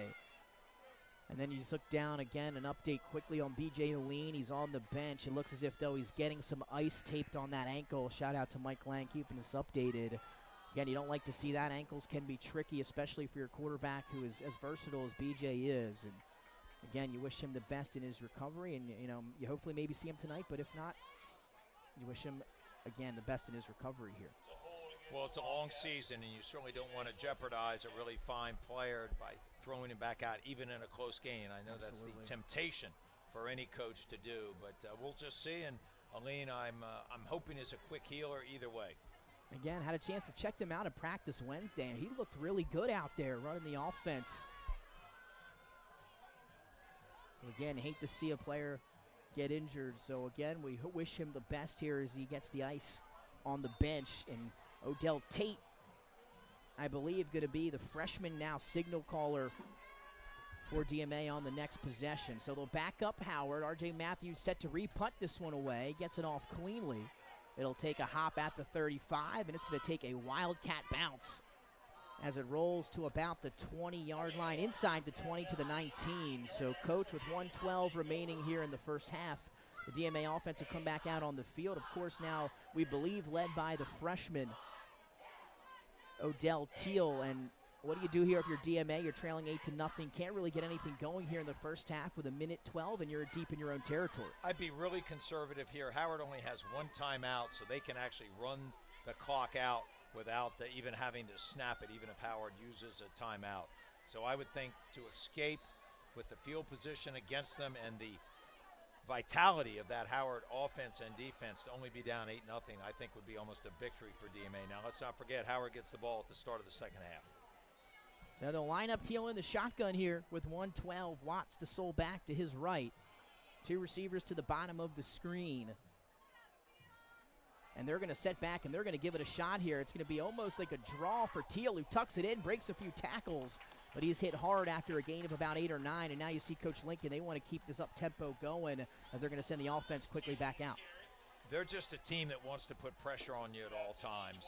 Maybe a little unorthodox. He was looking actually to throw the ball downfield, saw it was well covered, and then tucked the ball and ran. 7 yards for Teal. This time they'll hand up the middle to Watts. He'll have enough for the first down. Clock continues to tick here at 41 seconds. Stops for the moment. Now, if nothing else, this may give DMA a little bit of momentum offensively going into the half. So I do understand that, but they just don't want to turn the ball over here deep in their territory. No huddle, 30 seconds to go. Tate looking for receiver. Gets some good blocking from the offensive line, but nowhere to go, and he's crushed in the backfield. That's two Wildcats that come up with it, and now we have another flag. It was Kevin Ford and Sincere Tate, the sophomore, who hit him in the backfield. And I believe they're either going to get an unnecessary roughness or another roughing the I mean, he tucked the ball and ran there. Now, maybe a late hit. We'll just have to wait and find out. Well, Teal bought a lot of time with his feet. I think 2 or 3 times he was thinking of throwing the ball down the field, but the Howard deep coverage was superb, and that forced eventually the Howard rush to wear down the blockers. But the DMA pass blocking superb on that. So again, we'll wait and hear the call here. But I believe it's going to be a 15-yarder and a personal foul, most likely against Howard. Again, they've been able to get in the backfield rather quickly here so far in the first half, and they've had some big TFLs. Well, they're going to call that a personal foul, and again, this just gives DMA a little bit of confidence here as they go into halftime. Probably not enough time unless they hit a huge play here to score. Howard playing it very conservatively with a deep cover 3. 17 seconds for the freshman Teal to work with here. Ball at the 36. Straight drop back. Here comes the pressure out far sideline, and not a bad ball by the freshman looking for Malcolm Roy. A very, very deep out. That's a tough throw to make. A tough throw to make, not only just because of the length of it to the open field, and the Howard defender was undercutting it. Had that ball been a little bit lower, that's a pick 6, and that's exactly what I'm talking about. If you're going to throw it conservatively into the boundary, throw it away if you don't like it, and make sure you live to play another down. So 12 seconds now remaining for DMA to work with here. 2nd and 1. Again, not content running out the clock here in the first half, as they're going to leave it out there as Teal back in the gun. Watts to his left. He's got trips to the bottom. Roy, the inside receiver, steps up in the pocket. A pocket collapsing, and they're going to bring him down for a sack, and that should be the last play of the first half. And the Howard defense, that's been the story, at least for me, Coach. First half comes to a close. What'd you see out of this, both teams here so far? Howard's done a great job of pressuring the quarterback, both Aline and Teal. They've tackled well in space. Their coverage has been superb. DMA's had trouble blocking the Howard front. Having said that, DMA's hung in here, only down 8-0. They have to kick off at the start of the second half. He's got to get his offense more cohesive, does Coach Franklin. But that defense has really hung in, though. They've been the beneficiary of a couple inopportune penalties on Howard's part.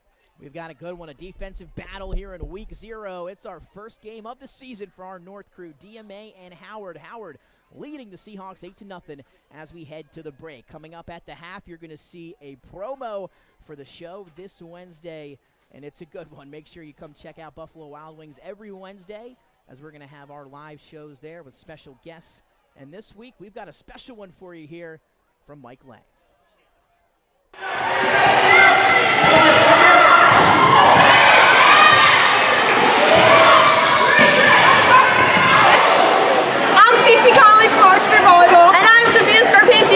Volleyball. And we think you should join us Wednesday for DSO Weekly, powered by 302 Sports at 7 p.m. Go Hawks! And come Thursday for the game of the week versus Smyrna.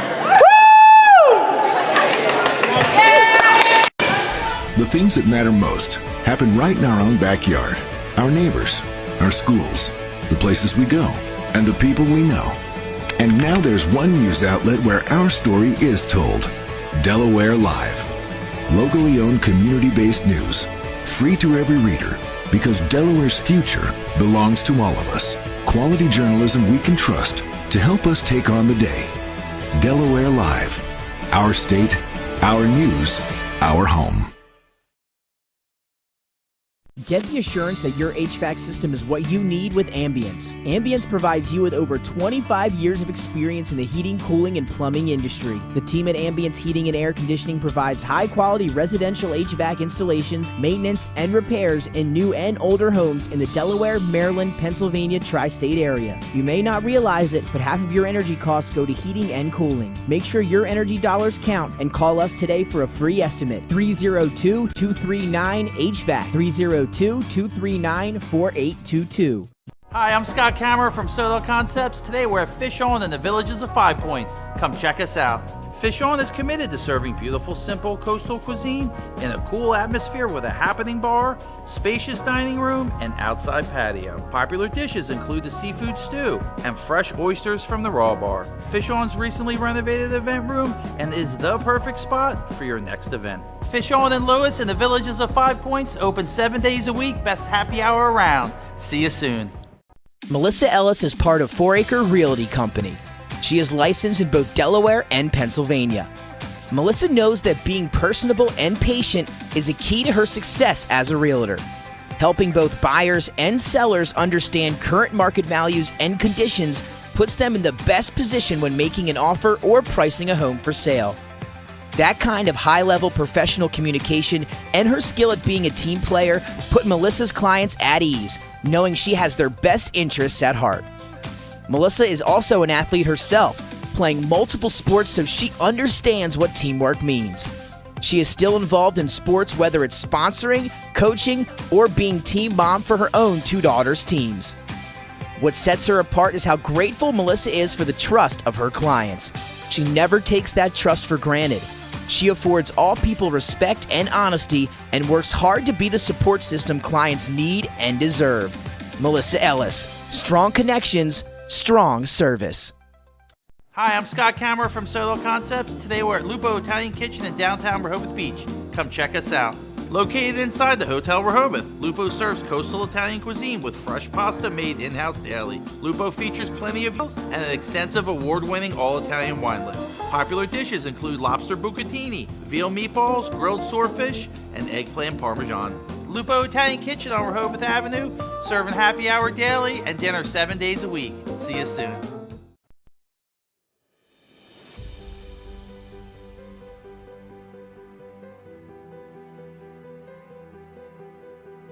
How you doing? My name's Mike Cassidy. I'm the founder and president of Cassidy Painting.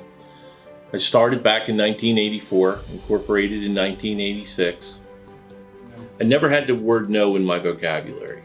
When someone called me to do a job, I always said yes, whether it was a struggle, whether it was 7 days a week. Sun Up philosophy, we were able to grow to the size we are. We employ close to 80 individuals. We really enjoy being in the family business. I look forward to coming to work every day, and it's so nice to work with the people that we work with in the office. We've really become a family with them. We really create a family experience around here.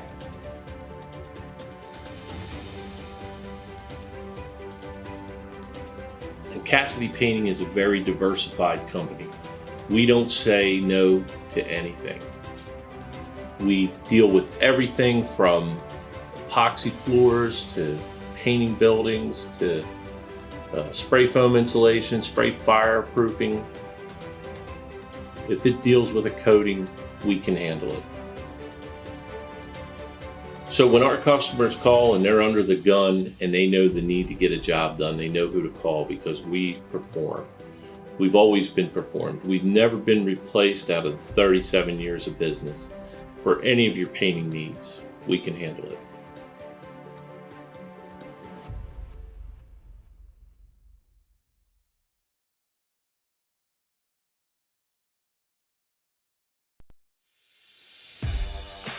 High school athletics is not what it used to be.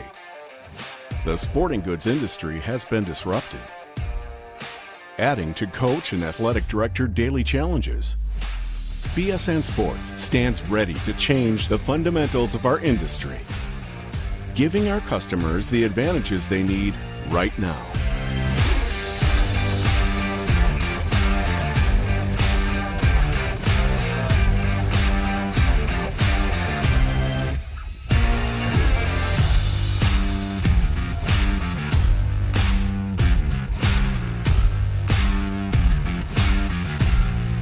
Your dedicated local sales pro is supported with nationwide team service, including sport and category experts.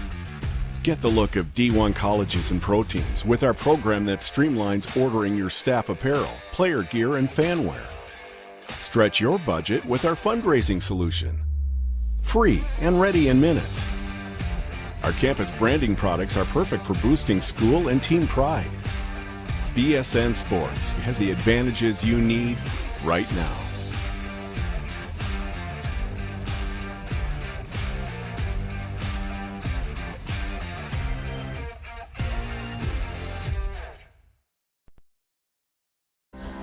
First State Orthopedics statewide has 29 physicians at 16 locations. Our physicians and staff provide both non-surgical as well as surgical treatment for almost all orthopedic conditions and injuries. We are specially trained in the current state-of-the-art techniques. We serve as team physician and orthopedic consultant for over 20 high schools, Wilmington University, and many local recreational and competitive leagues. Our doctors are readily available to the local emergency departments as well as medical aid units and urgent care centers for consultation and treatment. Call for an appointment today or visit us at firststateortho.com. Hi, I'm Scott Kammerer from Sodell Concepts. Today we're at Thompson Island Brewing Company in Rehoboth Beach, Delaware. Come check us out. Located in the Rehoboth Gateway next to Blue Coast Rehoboth, Thompson Island will follow the Sodell tradition of serving beautiful, simple food that will pair perfectly with our fresh homemade beer. Thompson Island is a perfect place to have dinner with your family, enjoy happy hour with friends at the bar, or spend a day in the beer garden playing bocce ball and ping pong. Thompson Island Brewing Company in Rehoboth Beach, Delaware, open 7 days a week. See you soon. Your home, your community. It's not just where you live, it's where you belong. At Dover Federal Credit Union, we understand what it means to be local. We started here, and we're not going anywhere. We're as local as it gets, and we like it that way. We're not just a financial institution, we are the local credit union that you can trust. Local people, local decisions. Dover Federal Credit Union. Hi, I'm Scott Kammerer from Sodell Concepts. Today we're at Matt's Fish Camp in Fenwick Island, Delaware. Come check us out. Matt's Fish Camp features seafood classics, coastal comfort food, and chef-driven specials that pair perfectly with our large selection of craft ales, curated wine list, and camp cocktails. Matt's offers indoor and outdoor dining and is the perfect place to have dinner with your family, happy hour with friends, or enjoy lunch at the Raw Bar. Matt's Fish Camp in Fenwick Island, Delaware, open 7 days a week year-round. See you soon. Wraps, signs, banners, and promotional items that can help your business stand out from the rest. Looking for an excellent way to convey a professional image? Customized promotional products are the perfect way to target new customers, increase employee retention, and boost your brand awareness. Let the professionals at Cassidy Graphics bring your advertising ideas to life. Give them a call today at 302-326-2412. Again, that number is 302-326-2412. Again, Cassidy Graphics brings your advertising ideas to life. High Five Hospitality was founded in 2004 when three guys teamed up to introduce the Buffalo Wild Wings franchise concept to Delaware. They now operate 8 Buffalo Wild Wings, 6 locations throughout Delaware, and 2 locations in Maryland. B-Dubs has weekly and game day specials on their delicious food and beverages. Stop in one of their convenient locations today.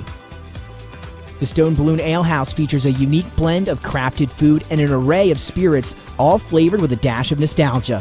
Our culinary mantra is comfort food playfully reimagined, and we prepare seasonal favorites that strive to please the palate and resurface a memory.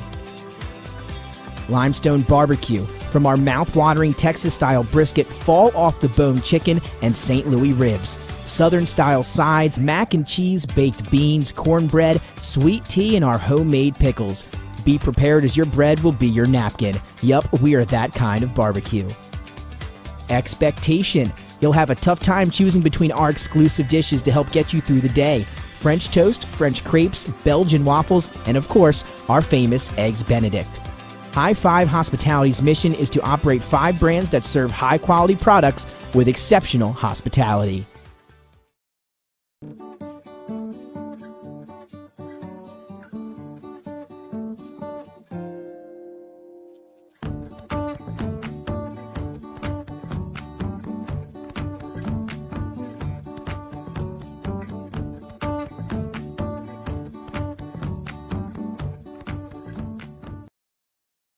I would always pass by Ferris on Kirkwood Highway, so I knew that they existed. We stopped in the showroom.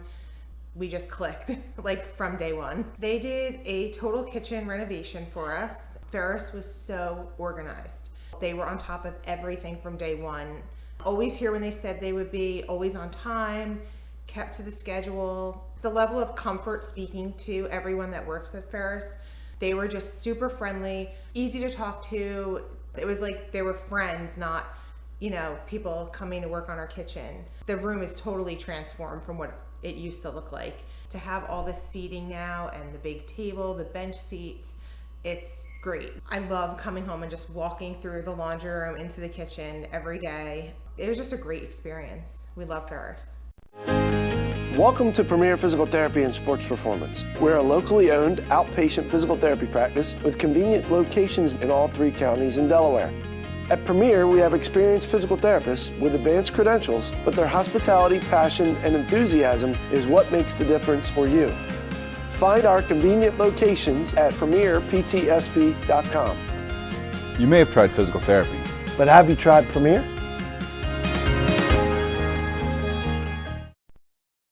The things that matter most happen right in our own backyard. Our neighbors, our schools, the places we go.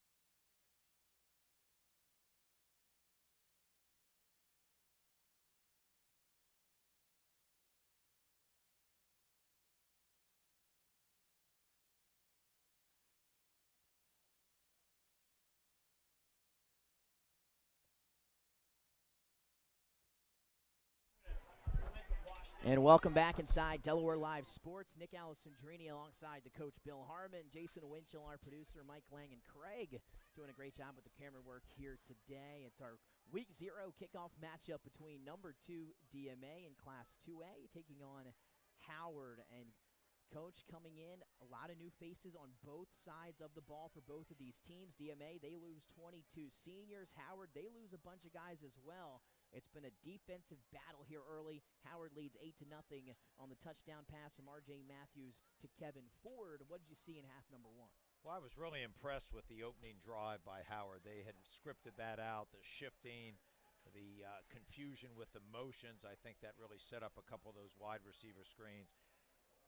The offensive coordinator, Rashawn Matthews, got his son, R.J. Matthews, off to a great start with the in-place passes, easy throws, build his confidence, then take some shots down the field. What's impressed me most about Matthews is his poise and his understanding of the offense. Not surprising that he has it, but it's really a great improvement from last year. He's a dangerous runner as well. He hasn't had to use his feet. Job blocking. Watson has run the ball well. Triplett, the fullback, has done a nice job blocking. I mentioned at the end of the first half, really surprised it's only 8-0. There's those penalties that really hurt them, that snuffed out 2 drives. DMA's kind of hung in. They've lost their leader in Aline. We'll see what his status is for the second half. He was limping with ice on his left ankle as he left the field. We'll hope that he recovers quickly from DMA's standpoint. They've been throttled down offensively, so Coach Franklin's got to find a way to protect his quarterback, Teal, the freshman, also establish the run game, and then find a way maybe to take advantage of a couple turnovers here in the second half. Take a look at the stats now on your screen that you saw earlier. DMA with less than 25 yards of total offense and just 1 first down there in the first half. Howard, again, you mentioned it, opened up. They have over 100 yards of offense, 90 yards passing, but a lot of it on that big chunk on the first completion of Robert Kelly, which went for 38 yards. Well, they've done a good job with a balanced attack. Rashawn Matthews calling the run pass. It's been fairly well distributed. They've moved the ball to different receivers. So, again, Howard taking advantage of a lot of their weapons. BJ Aline back on the trainer's table. He's got all pads on. Helmet is on as well. But again, you like to speculate. You hope the best for him, as Coach mentioned. And again, this is our First Aid Orthopedics game of the week. And again, First Aid Orthopedics serves as team position for over 20 high schools, Wilmington University, and many local recreation uncompetitive leagues. Their doctors are readily available to all the local emergency departments, medical aid, and urgent care centers for consultation and treatment. Give them a call today at 302-322-3400 or visit firstaidortho.com. Again, it's your First Orthopedics game of the week between DMA and Howard. And Rayshawn Matthews, 6 of 13, 90 yards and a touchdown, and as well as a 2-point conversion in that first half. He started off 6 for 8, but 0 for 5 on his last 5 passing attempts. For DMA, we talked about the lack of offense there. DeFeer Watts, though, has gotten 8 carries for 29 yards, but the lack of negative yardage, or excuse me, the negative yardage in other aspects has them, again, below 25 yards of total offense. Howard will get the ball here to kick things off. So, Coach, let's get a little updates from around the state so far at the half. St. Mark's over Appoquinimink 7-0, and it's in a good recovery matchup there as the Spartans lead 7-0. Well, I'm really impressed with that score. To take on a team from Division I that late, you don't get as much prep, obviously. The unfortunate nature of AI having dropped their program down to the JV level. I really credit Joe Wright, the head coach, and his staff for just saying, hey, we want to get a game in this week 0 since we prepared that much. And they have really risen to the task with Appo. That's just really good coaching over there by Joey Wright, my good friend Ron Smith, the special teams coordinator, as well as running back coach and D-back coach. Was worried about Appo, but so far they've really done an outstanding job of taking the lead on the very fortuitous interception. Keegan Barnes on that interception, the pick 6 for St. Mark's. That gives them the 7-0 lead. Milford over Cambridge 32-6. They won that opener last year over Cambridge in 2021. Seaford, we talked about them, some expectations this year. 28-6, they lead Colonel Richardson.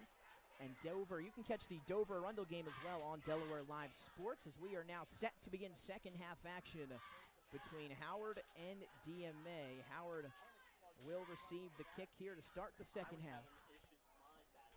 Well, Howard's always very dangerous with their kickoff return team. They get good blocking up front because they're speedy and agile in the open field, and they've got dangerous returners who are always looking to make the big play. So kicking it away for DMA is Brady Appleton, the sophomore, and that ball is fielded at the 10-yard line. Trying to make a move, gets a few after the return was Robert Kelly. He's the one that had the big catch to begin the game for Howard. So the Howard offense going to begin this one at around, looks like the 27-yard line, as more laundry on the field. Well, we'll wait and see that penalty, Nick, but DMA employing the hash kickoff as well. Good coverage because the kick was not that deep, and Howard was not able to take advantage of the short kickoff. So the officials getting together, and this is going to go against DMA.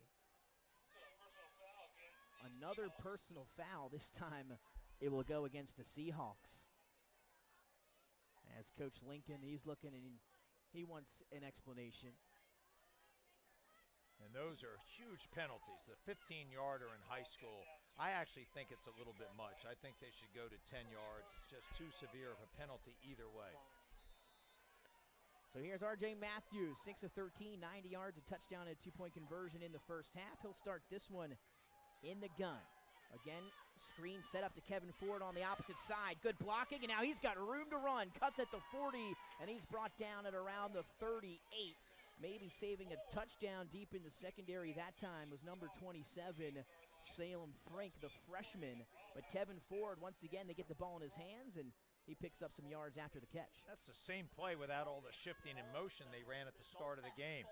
Christian Pope with an excellent block in the open field. The big guard was able to get out in front and free up Ford. 24. As a new set of downs into DMA territory, go the Wildcats. 1st and 10, Matthews now under center.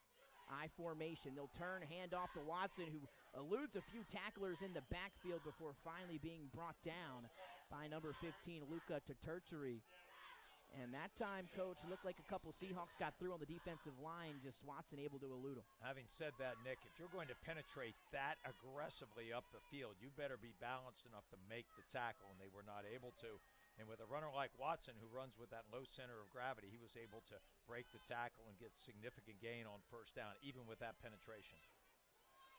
So 2nd and about 4 after the 6-yard carry from Watson on first down. Matthews back under center as Damian Ross now at the slot receiver.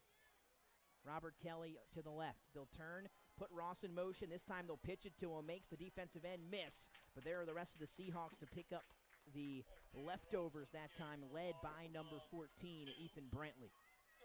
Christian Turnbull, the sophomore, was up the field in great position. He was just unable to break down, come to balance, and make the tackle. But because he slowed the play down, that allowed his teammates to rally to it. DMA historically plays a 3-4, sometimes a 3-5. They like to get that extra defensive back in the game against spread teams. But Howard's done a nice job of mixing up formations with their regular personnel, making it difficult for DMA to understand exactly how they're going to attack them. 3rd and 7 for Matthews and company. One-on-one, looking for Robert Kelly, and almost comes up with the one-handed catch as it kind of looked late into the route. He kind of leaned into the defender and reached out with that left hand, and just out of his reach. Would have been another big play. There's been a few of those for Howard that they haven't been able to convert. Matthews has impressed me not only with his accuracy on the short balls, but he has been really on target with the long balls. The wheel route that was just slightly overthrown, that quick fade down the near sideline, just off the fingertips. So though they have been incomplete, I've been really impressed with his long-range accuracy. So 4th down, now the punt team back out for Howard as we talked This about could be the a defense. fake, Nick.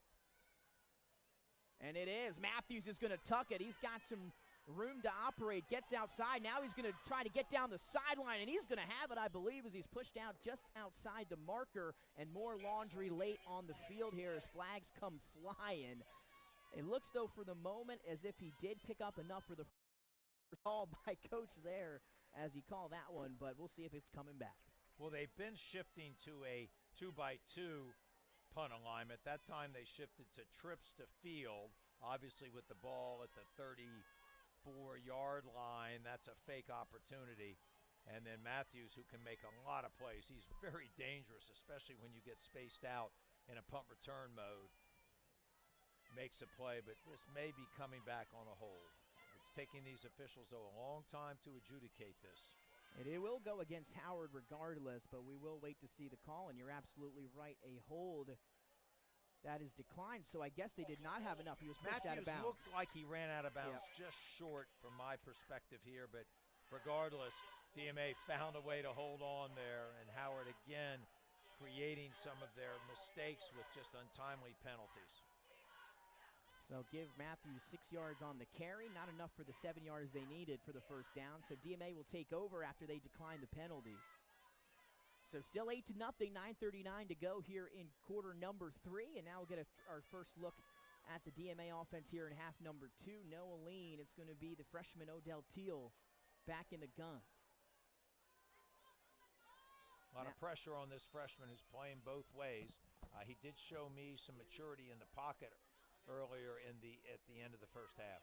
This time they'll hand up the middle to Watts, but once again met at the line of scrimmage. This Howard defensive line has been superb so far in this ball game through around 2.5 quarters, as Christian Pope once again in the mix to pick up the tackle. What's impressive to me about Howard's defense is they get a lot of guys in the camera, meaning they are running to the football. They get multiple players around at the point of attack. Makes it really difficult for players to get extra yardage.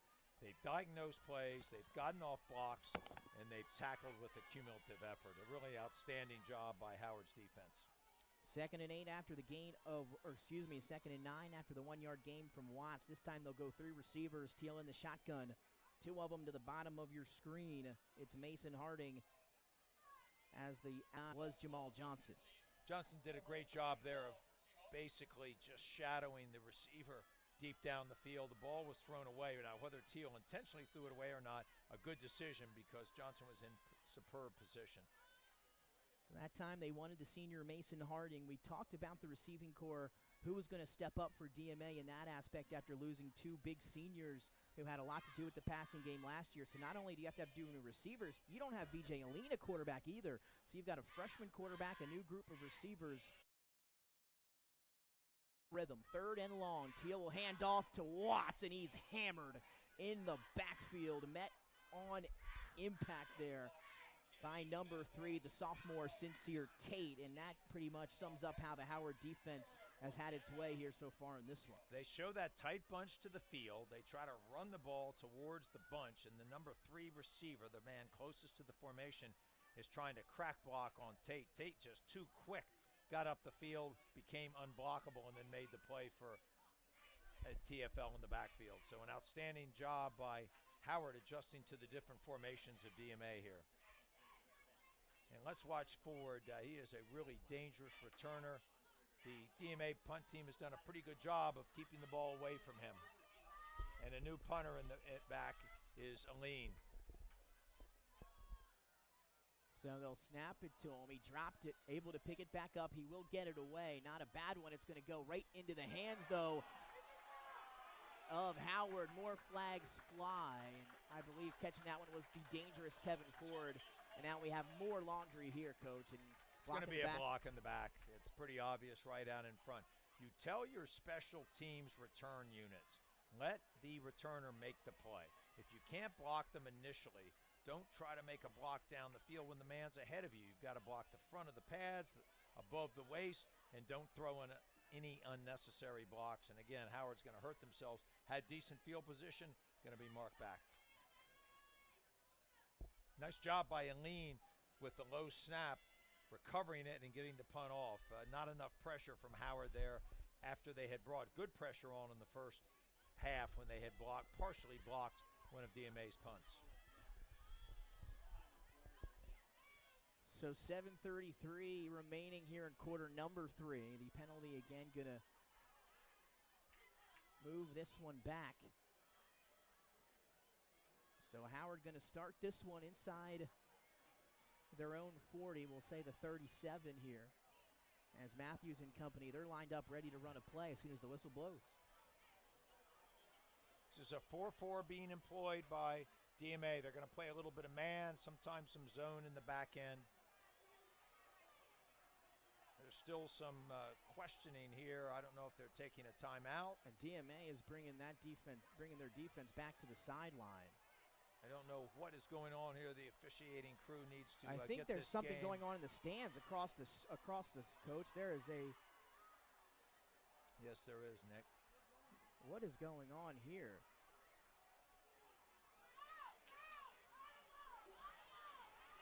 What's going on?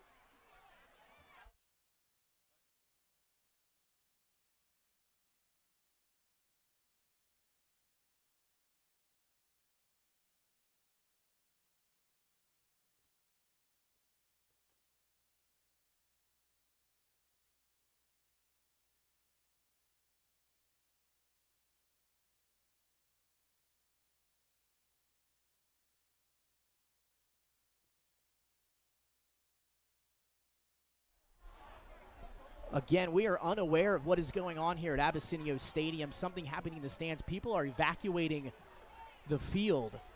People have taken off on the far side. The teams have left.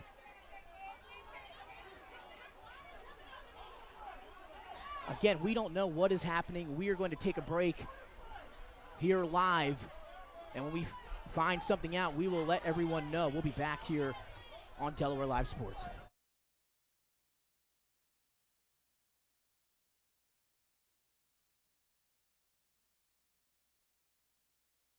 The things that matter most happen right in our own backyard. Our neighbors, our schools, the places we go, and the people we know. And now there's one news outlet where our story is told. Delaware Live. Locally owned community-based news. Free to every reader, because Delaware's future belongs to all of us. Quality journalism we can trust to help us take on the day. Delaware Live. Our state, our news, our home. Get the assurance that your HVAC system is what you need with Ambience. Ambience provides you with over 25 years of experience in the heating, cooling, and plumbing industry. The team at Ambience Heating and Air Conditioning provides high-quality residential HVAC installations, maintenance, and repairs in new and older homes in the Delaware, Maryland, Pennsylvania tri-state area. You may not realize it, but half of your energy costs go to heating and cooling. Make sure your energy dollars count and call us today for a free estimate. 302-239-HVAC. 302-239-4822. Hi, I'm Scott Kammerer from Soto Concepts. Today we're at Fish On in the Villages of 5 Points. Come check us out. Fish On is committed to serving beautiful, simple coastal cuisine in a cool atmosphere with a happening bar, spacious dining room, and outside patio. Popular dishes include the seafood stew and fresh oysters from the raw bar. Fish On's recently renovated event room and is the perfect spot for your next event. Fish On in Lewis in the Villages of 5 Points, open 7 days a week, best happy hour around. See you soon. Melissa Ellis is part of 4 Acre Realty Company. She is licensed in both Delaware and Pennsylvania. Melissa knows that being personable and patient is a key to her success as a realtor, helping both buyers and sellers understand current market values and conditions puts them in the best position when making an offer or pricing a home for sale. That kind of high-level professional communication and her layer put Melissa's clients at ease, knowing she has their best interests at heart. Melissa is also an athlete herself, playing multiple sports so she understands what teamwork means. She is still involved in sports, whether it's sponsoring, coaching, or being team mom for her own 2 daughters' teams. What sets her apart is how grateful Melissa is for the trust of her clients. She never takes that trust for granted. She affords all people respect and honesty and works hard to be the support system clients need and deserve. Melissa Ellis, strong connections, strong service. Hi, I'm Scott Kammerer from Soto Concepts. Today we're at Lupo Italian Kitchen in downtown Rehoboth Beach. Come check us out. Located inside the Hotel Rehoboth, Lupo serves coastal Italian cuisine with fresh pasta made in-house daily. Lupo features plenty of unique craft cocktails and an extensive award-winning all-Italian wine list. Popular dishes include lobster bucatini, veal meatballs, grilled swordfish, and eggplant parmesan. Lupo Italian Kitchen on Rehoboth Avenue, serving happy hour daily and dinner 7 days a week. See you soon.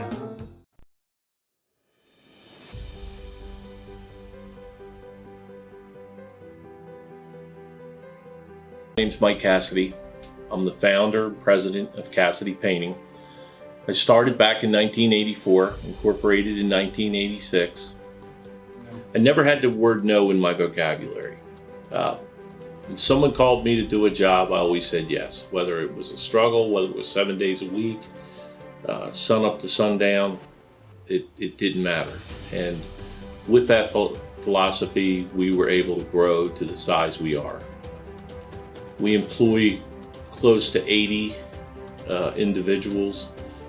We really enjoy being in the family business. I look forward to coming to work every day, and it's so nice to work with the people that we work with in the office. We've really become a family with them. We really create a family experience around here.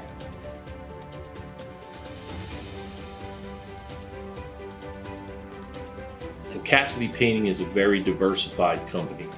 We don't say no to anything.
The things that matter most happen right in our own backyard. Our neighbors, our schools, the places we go, and the people we know. And now there's one news outlet where our story is told. Delaware Live. Locally owned, community-based news. Free to every reader, because Delaware's future belongs to all of us. Quality journalism we can trust to help us take on the day. Delaware Live. Our state, our news, our home. Get the assurance that your HVAC system is what you need with Ambience. Ambience provides you with over 25 years of experience in the heating, cooling, and plumbing industry. The team at Ambience Heating and Air Conditioning provides high-quality residential HVAC installations, maintenance, and repairs in new and older homes in the Delaware, Maryland, Pennsylvania tri-state area. You may not realize it, but half of your energy costs go to heating and cooling. Make sure your energy dollars count and call us today for a free estimate. 302-239-HVAC. 302-239-4822. Hi, I'm Scott Kammerer from Soto Concepts. Today we're at Fish On in the Villages of 5 Points. Come check us out. Fish On is committed to serving beautiful, simple coastal cuisine in a cool atmosphere with a happening bar, spacious dining room, and outside patio. Popular dishes include the seafood stew and fresh oysters from the raw bar. Fish On's recently renovated event room and is the perfect spot for your